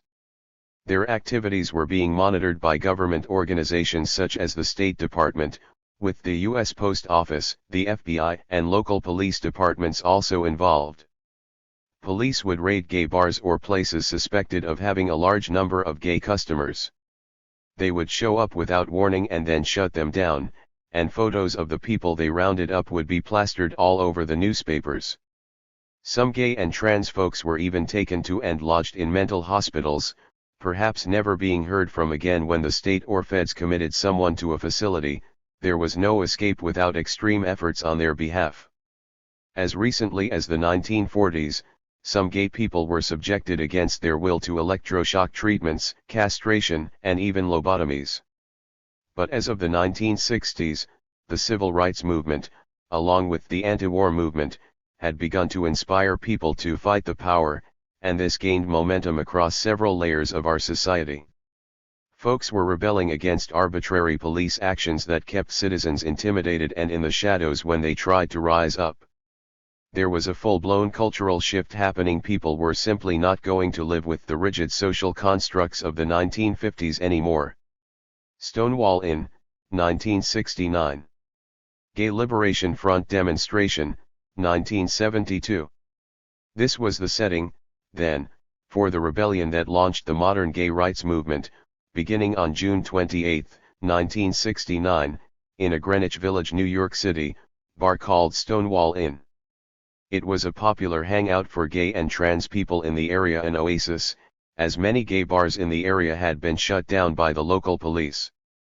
At the time of the rebellion, it was one of the only bars in Manhattan that allowed people to slow dance with one another regardless of gender identity or orientation. That alone was revolutionary. To prevent the frequent raids that targeted their patrons, bar owners had to pay off cops, but that didn't always stop them. Some say the owners of Stonewall Inn, who were members of the powerful Genovese mafia family, paid off cops in order to provide liquor sales without a license and to stave off raids. To this day, it's not clear whether police raided Stonewall Inn on June 28 in spite of being paid off or because they actually hadn't been paid off on this particular occasion. Unbelievably, during such raids, women were escorted to the restroom so female cops could verify their sex. Anybody who was there without ID was arrested, as was anyone not wearing 3 pieces of clothing appropriate for their apparent sex. All liquor was usually confiscated, too. This had been pretty standard for gay bars since the 1950s, but something was different that night in June. The people fought back. About 200 people at the Stonewall Inn that night refused to comply with police demands to show their IDs and to prove their sex. However, this time, those not arrested or sent into the street didn't disperse as usual. They hung around outside the bar to see what was going to happen next. More people came from the surrounding neighborhood, swelling the crowd to several hundred, and even more arrived as word went out about the raid. The neighborhood's population was not going to be compliant tonight. As cops escorted more patrons out of the bar, some began to shout "Gay Power," and to sing "We Shall Overcome," the song adopted by civil rights demonstrators all over the country. It was totally appropriate. Laughter soon turned to rage, and the air was electric with rebellion and resistance. Coins, followed by beer bottles and eventually rocks, were thrown at the police and their vehicles as rumors spread among the growing crowd that some inside the bar were being beaten. It's unknown what the true catalyst was, but as the story goes, it was likely after one too many rough arrests that the crowd couldn't take it anymore, and the situation ignited. All police vehicles immediately sped away for fear of being overturned. Some cops remained, grabbing a few of the citizens and observers on hand, including a journalist and a musician, possibly as impartial witnesses, and retreating back into the bar for safety. The following hours saw rocks, bricks, and garbage cans thrown at the door of the bar, windows broken, and some fires set. By the time the fire trucks made it, the cops had managed to get themselves out of the bar without incident. Then came the tactical police force. Imagine the riot gear wearing, jackbooted cops like the ones who tear-gassed Occupy Wall Street folks several years ago. Or like those more recently in Baltimore or Ferguson. This was the precursor to that style of riot control, and they'd perfected their tactics against the civil rights demonstrations and anti-war actions earlier in the decade. What followed totally infuriated the cops in riot formation.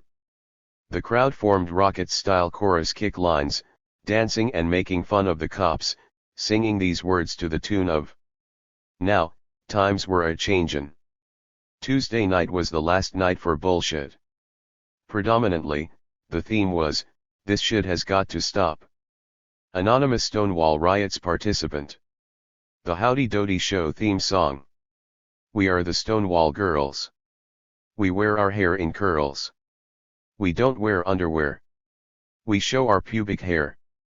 We wear our dungarees above our Nelly knees.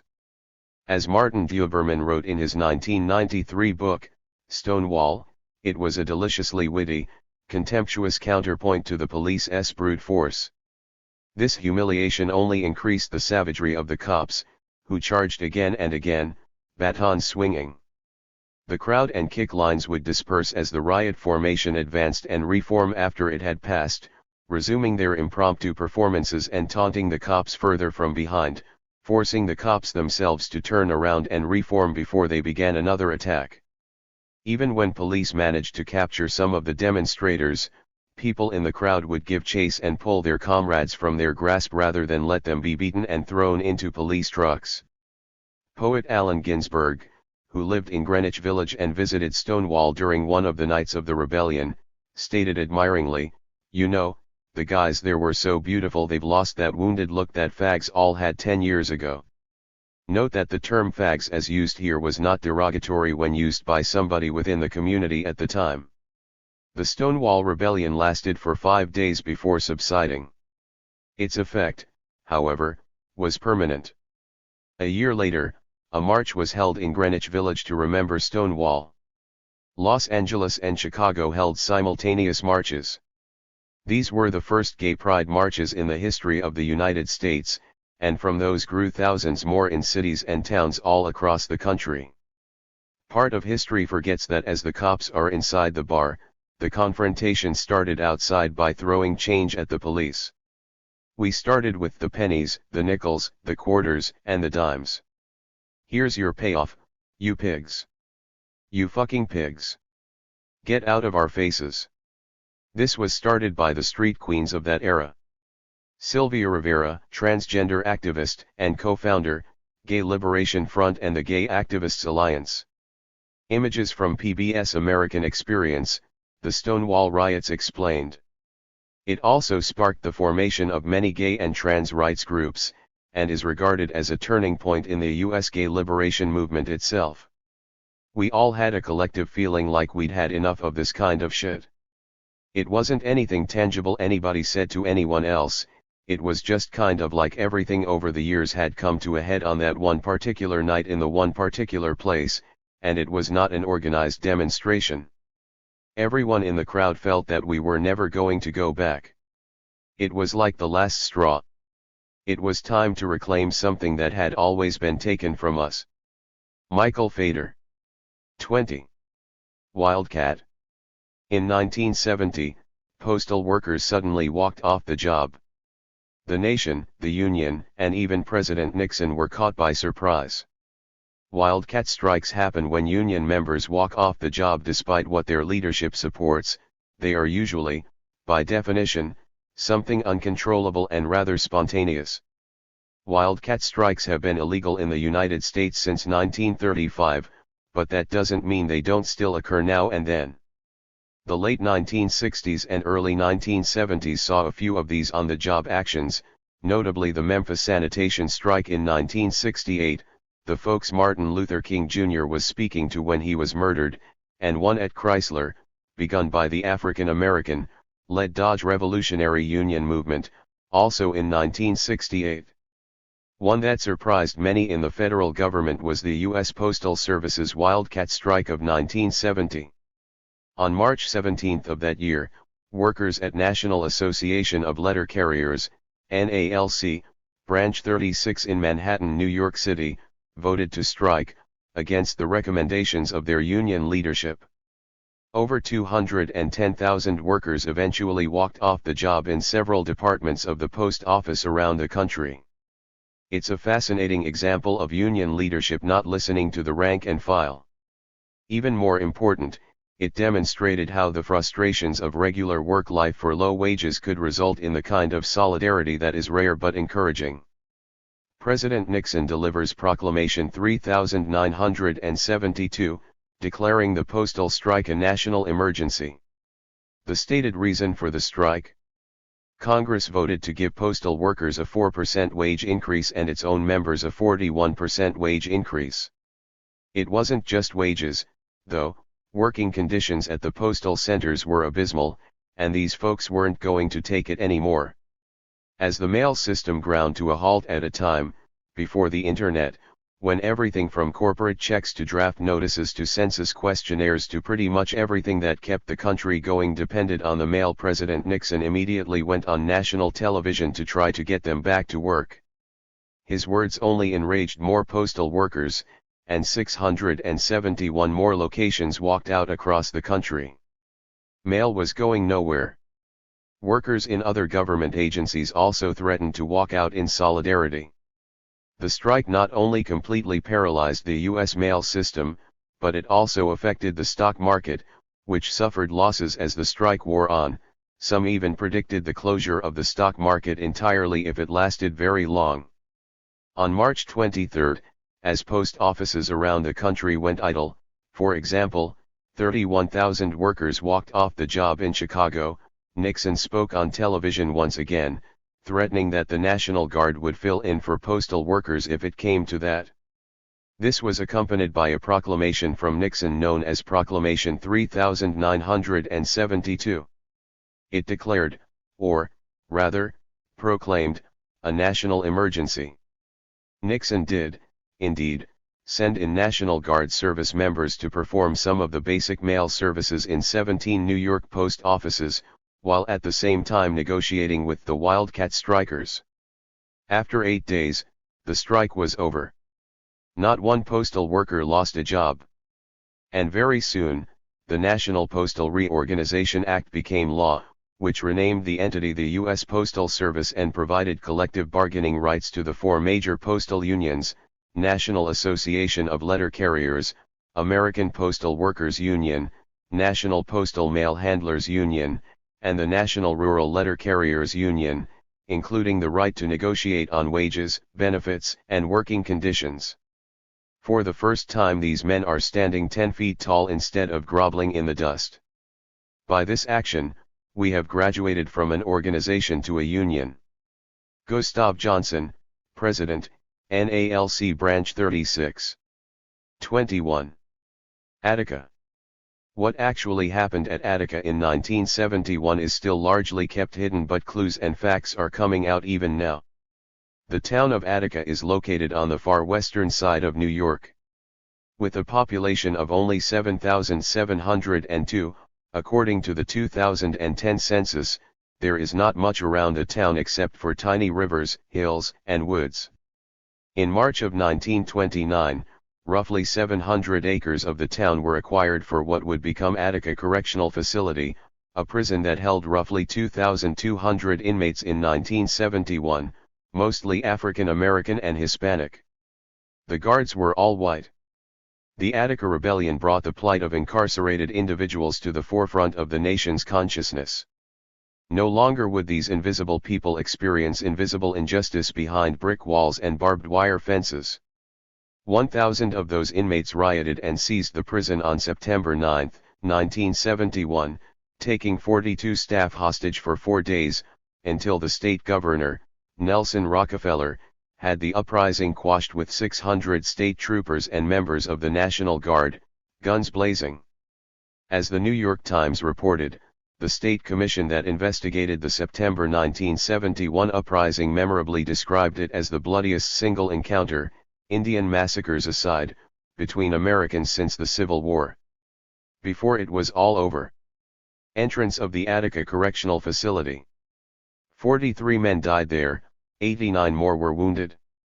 11 of those killed were state workers, 8 guards, and 3 civilians. All but one had been held as hostages and died in a deadly hail of friendly fire after Gov. Nelson A. Rockefeller ordered the authorities to retake the prison after a 4-day standoff with mutinous inmates. One guard died 2 days earlier as a result of a beating inflicted by prisoners the day the riot erupted. The rest of the victims were inmates. 29 were killed by police bullets fired in the September 13 retaking of the prison. 3 more were executed by other inmates during the takeover for actions deemed counter to the rebellion. What happened during and after those 4 days is often misrepresented by the media and by the state of New York, as well as by the prison system itself, but the real story is much more interesting. All but 2 of the inmates and 1 of the hostages who died perished at the hands of the state troopers, not the prisoners. The prisoners' demands included basic civil rights such as medical care, religious and political freedom, in addition to a living wage and opportunities for education and rehabilitation. The Correctional Association of New York. The spark led to rebellion. Inmates were constantly protesting the horrid living conditions, showers once every 2 weeks, 1 roll of toilet paper a month, and rampant abuse by guards, which was especially severe for the African American and Hispanic prisoners. Political rights, like the ability to read whatever they wanted, were also a big issue. Prisoners were angry, they wrote to the Department of Corrections Commissioner Russell Oswald multiple times. They tried to get the attention of their state senator, also to no avail. Movements of the 1960s and 70s to gain rights, equality, and respect for African Americans that had begun outside the prison walls made their way into Attica and other prisons as well, so inmates began to feel empowered and able to change their daily lives in significant ways. The people who could address the concerns of inmates at Attica remained deaf to their grievances, thinking they'd quiet down. Yet they did not quiet down, and it cost the prison, the state of New York, and the prisoners, guards, and all of their families very dearly. The takeover. Things came to a boil on September 9, 1971. When the guards of one cell block began to take the inmates back to their cells after breakfast rather than outside for recreation, which was the norm, the prisoners were on alert. Some reported an altercation between inmates, some say a guard harassed one inmate by keeping him in his cell rather than letting him eat, and this made his friends angry, so they stayed behind, too. Whatever it was, this small incident, in which a group of prisoners went back to their cells instead of to the yard for recreation, was the catalyst. The place exploded. Screenshot from The Nation, Attica uprising 40 years later. 42 prison guards and civilians, largely prison workers, were taken hostage, and it would be September 13 before the takeover ended violently. During the entire 4 days, the self-appointed leaders of the rebellion attempted to negotiate with the state and Governor Rockefeller. It finally became clear that the sticking point for the state of New York was amnesty from retribution when the thing was over. The demands. The first 5 demands were known as the Declaration and 5 Demands of Attica. They included the following. 1. We want complete amnesty, meaning freedom from all and any physical, mental, and legal reprisals. 2. We want, now, speedy and safe transportation out of confinement to a non-imperialistic country. 3. We demand that the federal government intervene, so that we will be under direct federal jurisdiction. 4. We want the governor and the judiciary, namely Constance B. Motley, to guarantee that there will be no reprisals, and we want all factions of the media to articulate this. The 5th item was a list of people they wanted to come to negotiate for them, which ended with 5. We guarantee the safe passage of all people to and from this institution. We invite all the people to come here and witness this degradation so that they can better know how to bring this degradation to an end. This is what we want. This was expanded later to add the 15 practical demands, asking for things such as the right to legal representation at parole hearings, which they did not have. Screenshot from The Nation, Attica Uprising 40 years later. A change in medical staff, to eliminate the racist and incompetent doctors working there at the time. An end to political persecution and racial persecution. An end to the practice of denying prisoners the right to read political newspapers and books. The right of prisoners to form labor unions. An end to physical and mental brutality at the hands of prison staff. And much more, including a demand for adequate food and access to regular showers and soap. State officials knew that they wouldn't entertain the inmates' demands. There were negotiations over all 4 days, but the primary sticking point for the state was the first of the 5 demands, which included freedom from physical, mental, and legal reprisals. Physical, sexual, and mental abuse of prisoners was one of the primary ways the system at Attica functioned, and there was no way that eliminating reprisals would ever be accepted by the state. On September 13, 1971, Governor Nelson A. Rockefeller sent in 600 state troopers, accompanied by air support from the National Guard. It was apparent from the start that their goal was to kill prisoners in order to make a statement. The National Guard dropped tear gas as the troopers' guns began blazing away.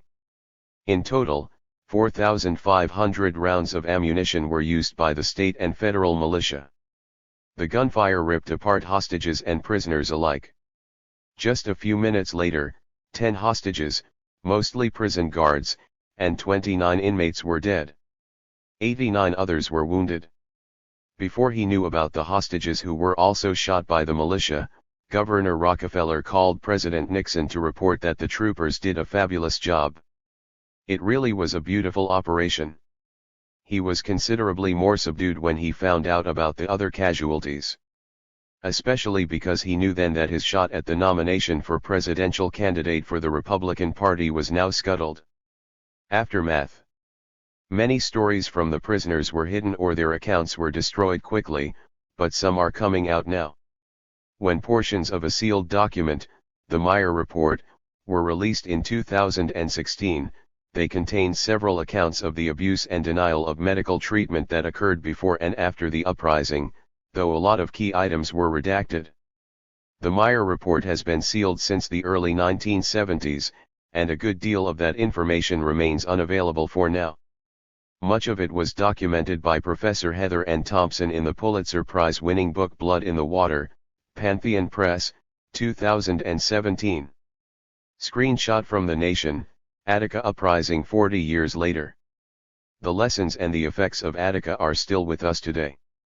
Professor Thompson offered the following in a phone interview in early 2016. There is a dual legacy from Attica. On the one hand, and after a brief moment of implementing some pretty important reforms, corrections officials used Attica to argue that prisoners needed to be clamped down on even more. And, indeed, because they told so many lies about what had happened at Attica, many ordinary Americans bought this. But the other crucially important legacy of Attica was that prisoners never stopped resisting that kind of draconian treatment.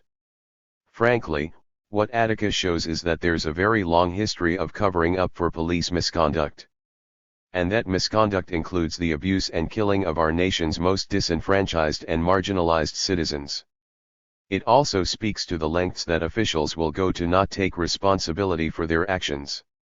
When incidents in Ferguson and Baltimore and other, similar brutal police actions end in the deaths of African Americans, and the official story is immediately changed until nobody really knows what happened.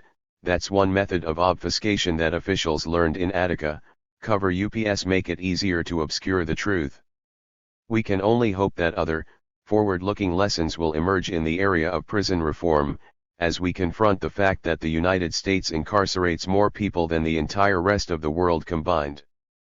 The systemic racism and abuse by the prison state and its machinery demand much more outrage and action from the American people in order for things to change. Screenshot from The Nation, the Attica Uprising 40 years later. 22. The Watsonville, California, cannery strike. This is what solidarity looks like. In the mid-1980s, the U.S. labor movement was very much on its heels after 4 years of Reaganism and its accompanying attacks on labor unions.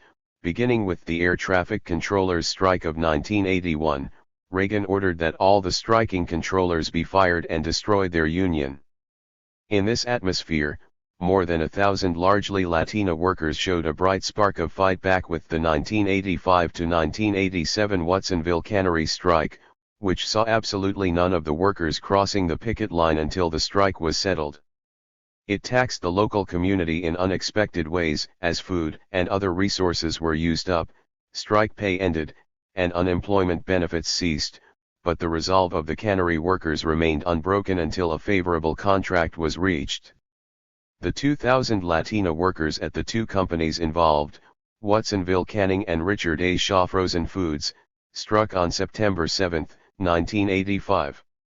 During contract negotiations with International Brotherhood of Teamsters Local 912, the companies had sought a 30% reduction in base pay and benefits such as vacation time and seniority, severely impacting the women who had worked at these companies for decades. The same things were happening across the industry, and several other unionized plants had already agreed to wage and benefit reductions. Known as the frozen vegetable capital of the world prior to the strike, Watsonville's population was made up largely of Latina workers from the surrounding factories and warehouses. This actually aided in keeping the solidarity necessary to survive the strike, and everyone knew it. It also meant that community support was deep, since everyone who lived in the area either had worked there or was related to people who did. Images from Watsonville on strike. It takes a village. The walkout began September 7. Because strike benefits were 20% of peak wages, the women immediately began to plan and combine resources, sharing housing and food, child care, and more. Many strikers were single mothers, so in a sense, some of these community-building resources were things they were accustomed to already. They just had to push it to extremes. In addition, some financial help was provided by the United Farm Workers, UFW, as well as Latino-focused organizations such as the League of United Latin American Citizens and the Mexican American Political Association. Local grocery stores extended credit to the strikers, and some even refused to cash the paychecks brought in by replacement workers, or scabs. Just because you're Catholic doesn't mean you can't throw rocks at scabs. Gloria Betancourt, striker, in Jacobin magazine. From the start, the companies involved tried to hire scabs to perform the work. But as anyone who's ever spent time in a factory can attest, they couldn't do the job and most certainly wouldn't do it for long, given the low wages, lack of benefits, betrayal of the local community, and unlikelihood of still being on the job when it was all over. As Frank Bardak details in The Workers, United, a new recruit can become an average broccoli trimmer in a couple of weeks, among an experienced crew ready both to teach and to cover for a beginner's mistakes. Just moving your hands skillfully is only part of the job. What's tough is standing on the hard wet concrete for 12-hour shifts, with the deafening noise, the endless movement of the product on the belt, the pressure from the floor ladies and the chicken shit company rules. All that is bad for $6.66 an hour plus medical benefits and a week's paid vacation.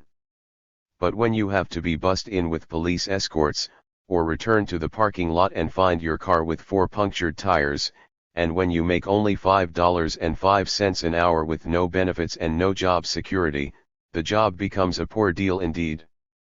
Like almost all clashes between working people and the ruling class, the local police were used to try and intimidate strikers, sometimes with violence, sometimes with fear, and always on the side of the owners. As one striker said in the documentary Watsonville on Strike, "The police want to scare us. They are sold out to our boss." After just 6 months, the local union at Shaw Frozen Foods ratified a contract that included a somewhat less severe pay cut. This came after the Shaw owners showed their ailing financials to the union, which Watsonville Canning refused to do. Watsonville Canning strikers were temporarily disheartened by this and by watching other canneries around them close down and move to Mexico and Central America. But they kept on going. What made the critical difference was the strikers themselves, not just their tenacity and determination but their readiness, at crucial points, to take the initiative, assume responsibility, and make and carry out key strategic decisions. Peter Shapiro, activist and author of the Song of the Stubborn 1000. And they watched as their fellow workers lost homes, cars, and sometimes their entire families, as marriages suffered and some people just picked up and moved away.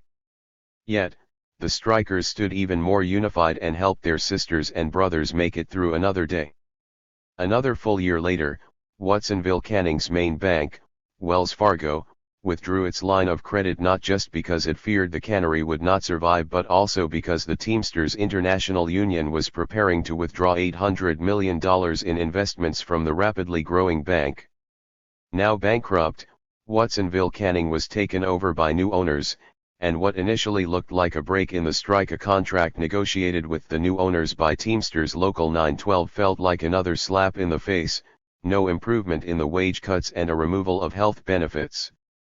Despite the urgings of all but one of the local union officials who negotiated that contract, the women voted against it again and went out on a wildcat strike, which is an action that is not approved of or sanctioned by local union officers, who had declared the strike over.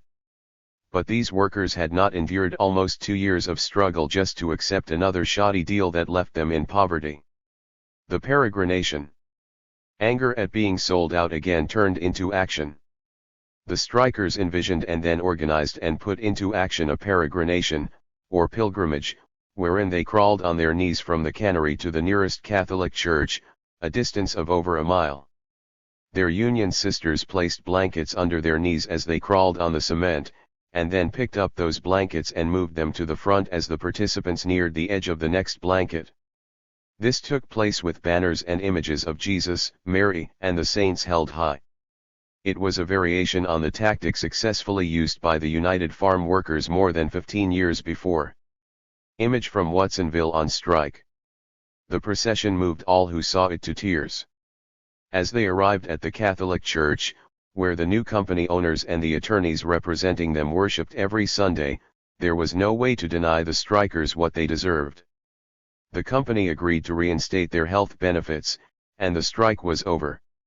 In an interview with a maintenance man from the plant who refused to go back until the strike was settled despite earning much less working part-time somewhere else, author Frank Bardak captured the essence of how the solidarity of these workers remained intact.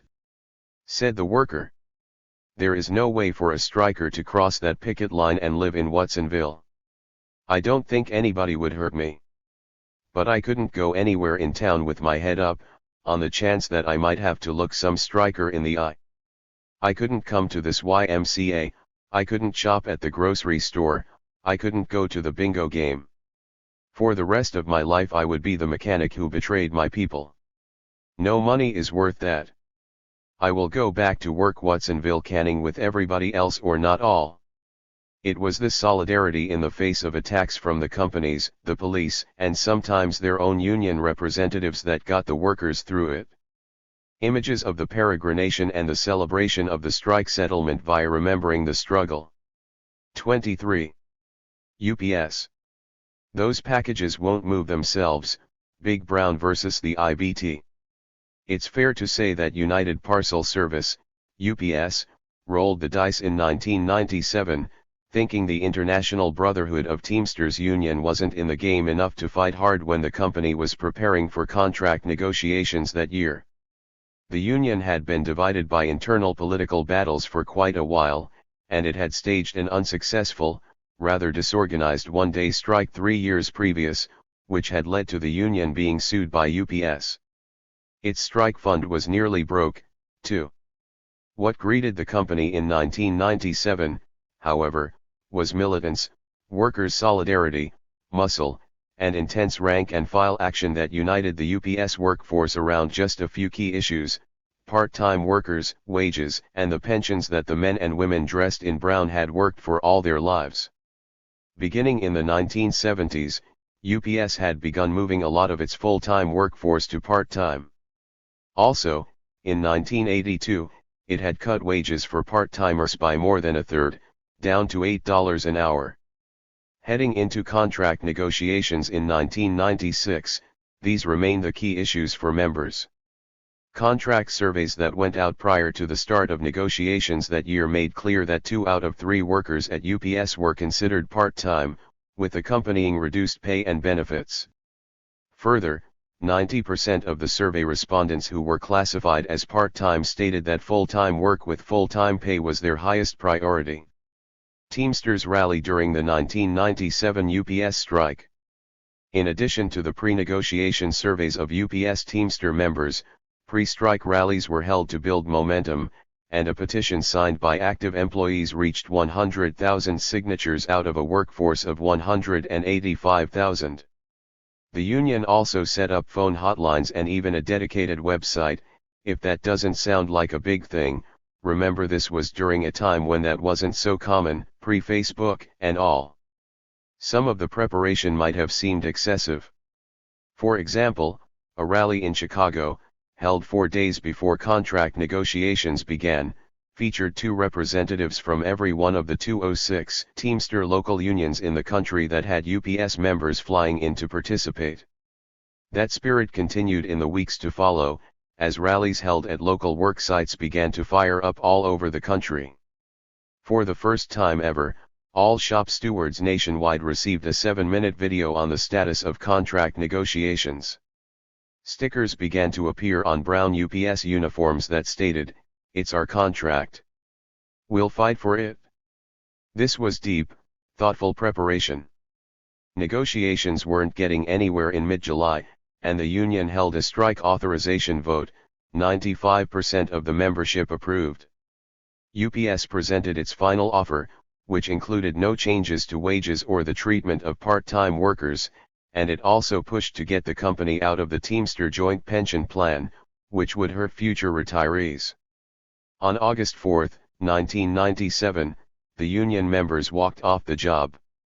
In sheer numbers, this was the largest strike the country had seen yet. 185,000 people were fighting UPS by not showing up that day, and very close to 100% joined the walkout. This was absolutely not expected by UPS, which was hoping that tens of thousands would cross the picket lines and work as scabs. Logo from Teamsters Local 952. Used with permission. Image via YouTube, America's Victory, the 1997 UPS strike.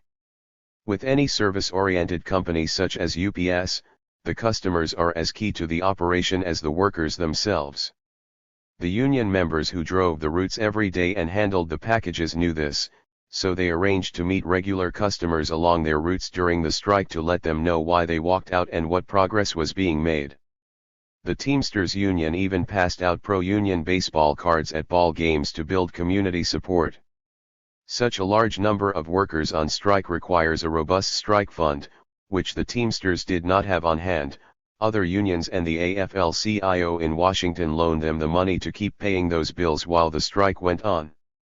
3 days before the end of the strike was negotiated, the Teamsters Union called for a nationwide day of action that involved union members from across all walks of life. This helped build even more community and public support for the workers engaged in such a front-and-center battle with a company that represented all that was wrong with corporate America. UPS appealed to President Bill Clinton to intervene, claiming the massive shipping outage caused by the strike was interfering with the nation's commerce. Clinton declined, though near the end of the strike, he did send some of his best mediators to help break down the walls. Not expecting such a solid rank-and-file effort led by a union that seemed on the rocks, UPS accepted most of the union's demands when the final contract was settled and the members ratified it on August 20, 1997. 10,000 part-time jobs would be moved to full-time, 10,000 new full-time hires would come on board, the largest wage increases in UPS history were implemented, and the company would remain in the joint employer pension fund. But what UPS also did not expect was the dramatic hemorrhaging of cash it sustained. It estimated $600 million in losses during a 2-week strike, which in 2017 dollars is over $1 billion. No company can keep that going for long. During a time when unions were losing public relations battles and especially members, the 1997 UPS Teamsters strike stands as one of the most successful battles with a massive corporation in decades, and it shows what solidarity and good old-fashioned smart organizing can do. More than 10,000 part-timers are working 35 or more hours a week, and they continue to be paid as part-timers. In the corporate suites, that is called smart management. In other places, it is called ripping people off. It is more a rebellion than a strike. The walkout by 185,000 drivers, loaders, and sorters of the United Parcel Service is best seen as the angry, fist-waving response of the frustrated American worker, a revolt against the ruthless treatment of workers by so many powerful corporations. Bob Herbert, New York Times, August 7, 1997. 24. The Fight for $15. The Long Game, and Why It's Part of Labor's Future. One of the most important battles being waged today among working people is the fight to raise the minimum wage. Being in a union on the job generally means earning a higher rate than minimum wage. The current federal minimum wage as of this writing is $7.25 an hour, though some states actually peg it lower, but organizing fast food, retail, and other minimum wage workers into a union is a challenging prospect, indeed. Some of the reasons why: it's frequently transient work, those who labor in these places are usually too scared/tired/broke to want to get involved, and there's a ton of money allied against the efforts to organize these workers by the fast food franchises and retail giants and the associations that represent them. One union that has taken that challenge head-on is the Service Employees International Union, SEIU. The movement began around 2012, originally with multiple entities in different cities, known as Fast Food Forward, Raise Up MKE, Milwaukee, Stand Up KC, Kansas City, Low Pay Is Not Okay, and more. All of these merged into Fight for $15 in 2015.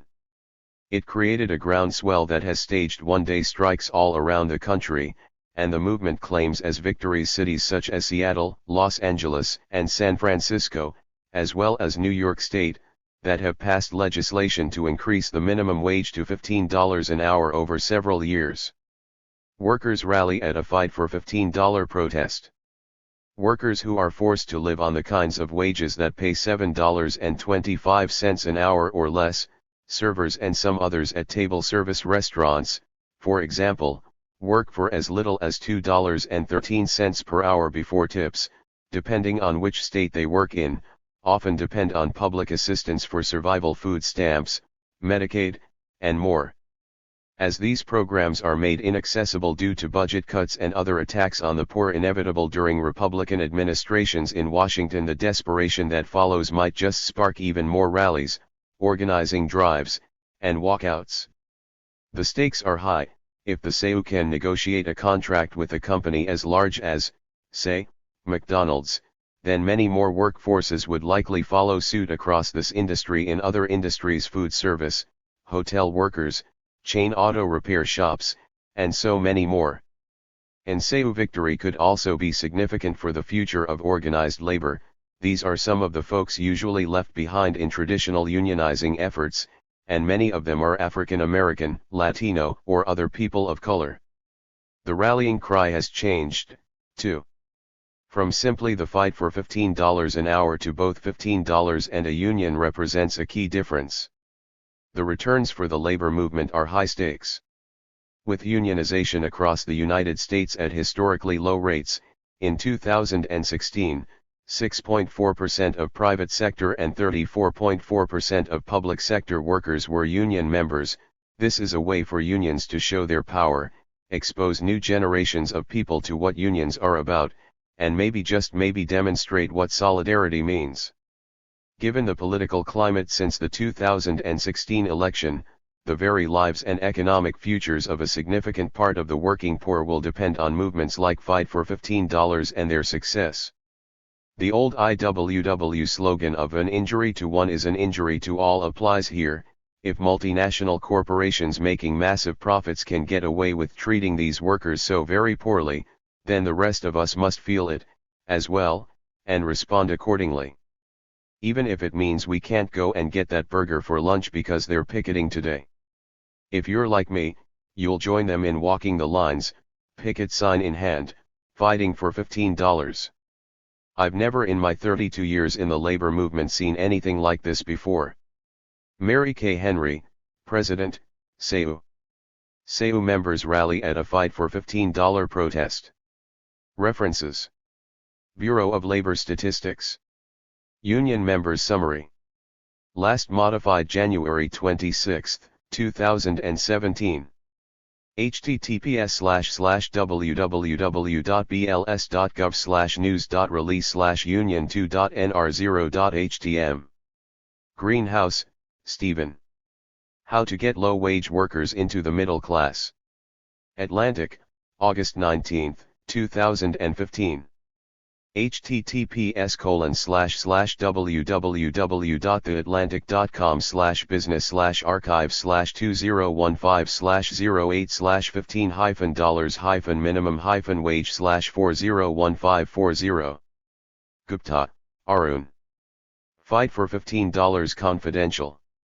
In These Times, November 11, 2013. http://in-the-c-times.com/article/15826/fight_for_15_confidential. Luckerson, Victor. Here's every city in America getting a $15 minimum wage. Time, July 23, 2015. http://time.com/3969977/minimum-wage. Party, Tharani. Fast food strike takes over 60 cities. Politico, August 29, 2013. http://www.politico.com/story/2013/fast-food-strike-09603 25. Woody Guthrie. Why several verses of This Land Is Your Land are usually left off when it's taught in school. Woodrow Wilson Woody Guthrie was a poet, songwriter, and musician who often traveled with a sticker or two on his guitar that read, "This machine kills fascists." Guthrie wrote a massive collection of political, folk, and children's songs during his relatively short life, some of which are referenced in chapters of this book, and ever since, versions of many of them have been performed and recorded by musicians from Johnny Cash to Bob Dylan to Billy Bragg to Bruce Springsteen to Ani DeFranco.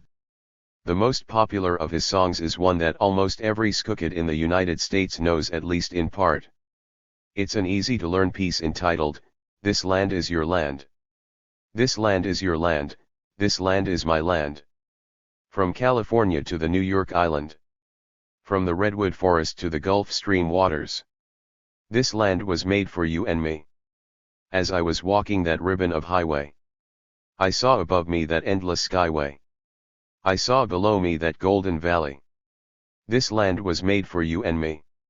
Woody Guthrie, 1943. Those are probably the two verses that are most often taught in grade school music classes all across this land. A few of those lines were even sung during the halftime show at the 2017 NFL Super Bowl by none other than Lady Gaga. But there are a few more verses of this particular song that tend to get, shuffled off into history. I've roamed and rambled and I followed my footsteps to the sparkling sands of her diamond deserts. And all around me a voice was sounding. This land was made for you and me. When the sun came shining, and I was strolling, and the wheat fields waving and the dust clouds rolling, as the fog was lifting a voice was chanting. This land was made for you and me. Okay, Weber, I can almost hear you thinking. There's nothing all that controversial about those words. What kinda hype are you selling us here? Wait for it. As I went walking I saw a sign there. And on the sign it said no trespassing. But on the other side it didn't say nothing. That side was made for you and me. In the shadow of the steeple I saw my people. By the relief office I seen my people. As they stood there hungry, I stood there asking. Is this land made for you and me? Nobody living can ever stop me. As I go walking that freedom highway. Nobody living can ever make me turn back. This land was made for you and me. The other side of that sign meant for you and me and the hungry people standing in the relief, food donation, lines. That's the kind of thing that leads to people challenging the status quo, and to union organizing drives, and to people fighting back, and to being mad as hell and not willing to take it anymore. This land? It might be made for you and me, but there are powerful people who are trying to take all of it away from us. If we have learned anything from these stories of union members, veterans, prisoners, and simple, common, hard-working men and women fighting back, I hope it's this: we can win. Sometimes, that victory might take a number of battles. It might take years. It might mean the loss of some of our people along the way, and of other things very important to us as the battles rage on. It will take an alliance of nearly everyone: working people, veterans, farmers, immigrants, environmentalists, the unemployed, and probably some politicians worth their salt as well, uniting in a class war, one that we didn't ask for, but that we have to wage, regardless, in order to wrest from the 1% what is rightfully ours. But we must fight. And we will win.